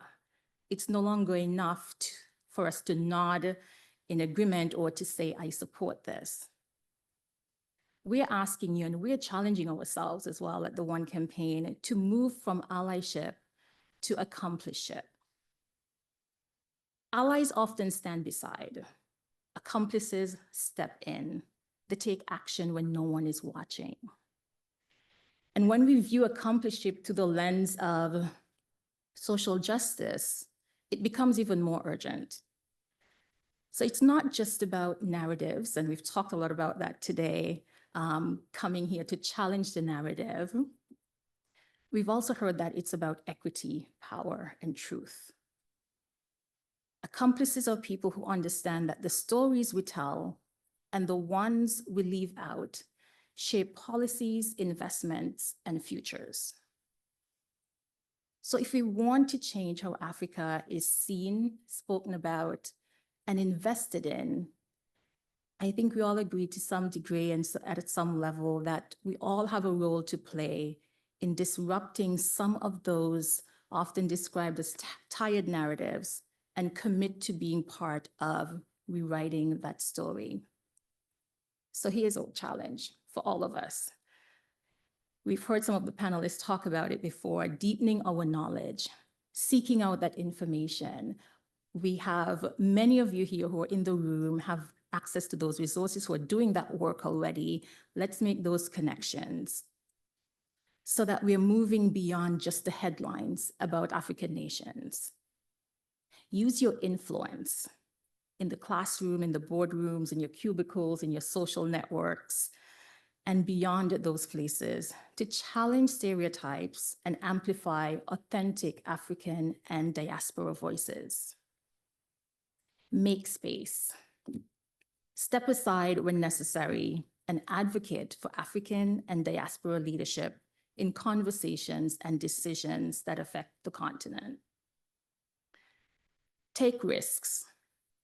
Be the person in the room who speaks up, who pushes back, who questions the default, even when it's uncomfortable. And lastly, be a story shifter. Not just by telling better stories about Africa, but by telling African stories better. And lucky for us, our friends at Africa No Filter have created an innovative AI-powered tool called the Africa Bias Buster to help us tell African stories beyond the narratives. So I want you to take a look. Introducing the Africa Bias Buster, your creative companion for telling better stories about Africa. Let's see how it works.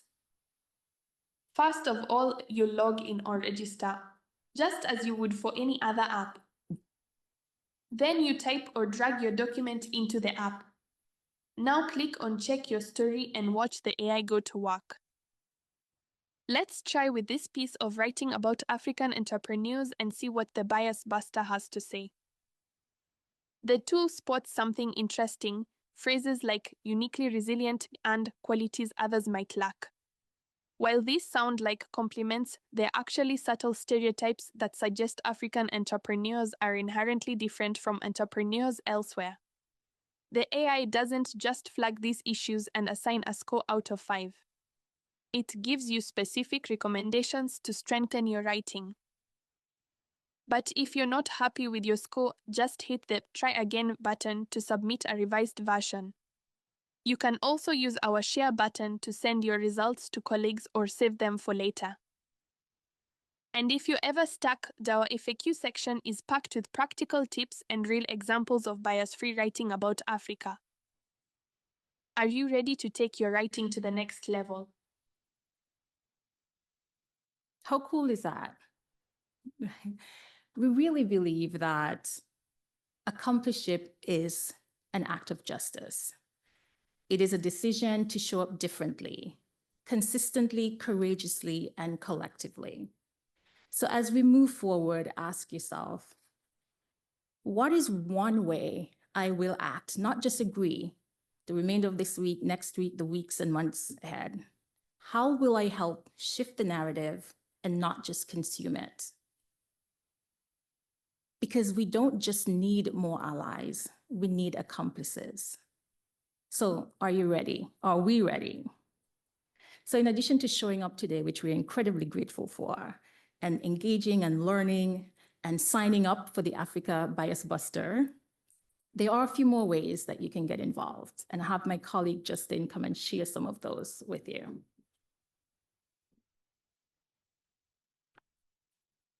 Thank you, Minerva. Recognizing that I am the only thing standing between you and lunch and that snowstorm, I will keep things very brief. A couple of times already this morning, we've heard about the importance of data. One campaign has a data portal, data.one.org. This is not our data. It is an amalgamation of a lot of data across the internet, across the OECD, World Bank, IMF, open data forums all over the place. We've worked in partnership with Google and included a lot of machine learning on this portal as well. So if you do have any research that's happening, especially speaking to the students out there, about Africa or any of the global community, you can ask your question to our data portal and they will give you data and statistics and a lot of comprehensive information that can feed into a lot of your work as well. So apart from that, I'm also here to promote our Africa Day programming. So we will be back in the city of Toronto for several days before and on Africa Day. It is incredibly important for us to take moments like this, as well as conversations like this, and push them out into our broader communities. So we have several events happening on the 23rd and the 25th. Essentially, our theme is building beyond strategy. The government announced a Canada-Africa strategy. For what that is worth, we need to keep momentum and keep community pushing harder and further. Otherwise, decision makers will not act. So this one will be at 108 College Street, Toronto. More details will come. We also have another partnership opportunity upstairs on the second floor, just at the top of the stairs. We've set up a pop-up social media studio. So we're filming folks. If you would like to lend your voice to this cause, we are talking exactly what we were talking about today, misconceptions, how to change the narrative and why that's important. You can come join us. We're happy to share the footage with your organization as well so that we can push the conversations out of this space, this room, this audience, and out into the world. So thank you very much for those 2 points. I believe I'm turning it back to Professor Dan. Thank you. I just have some thank yous before we have lunch.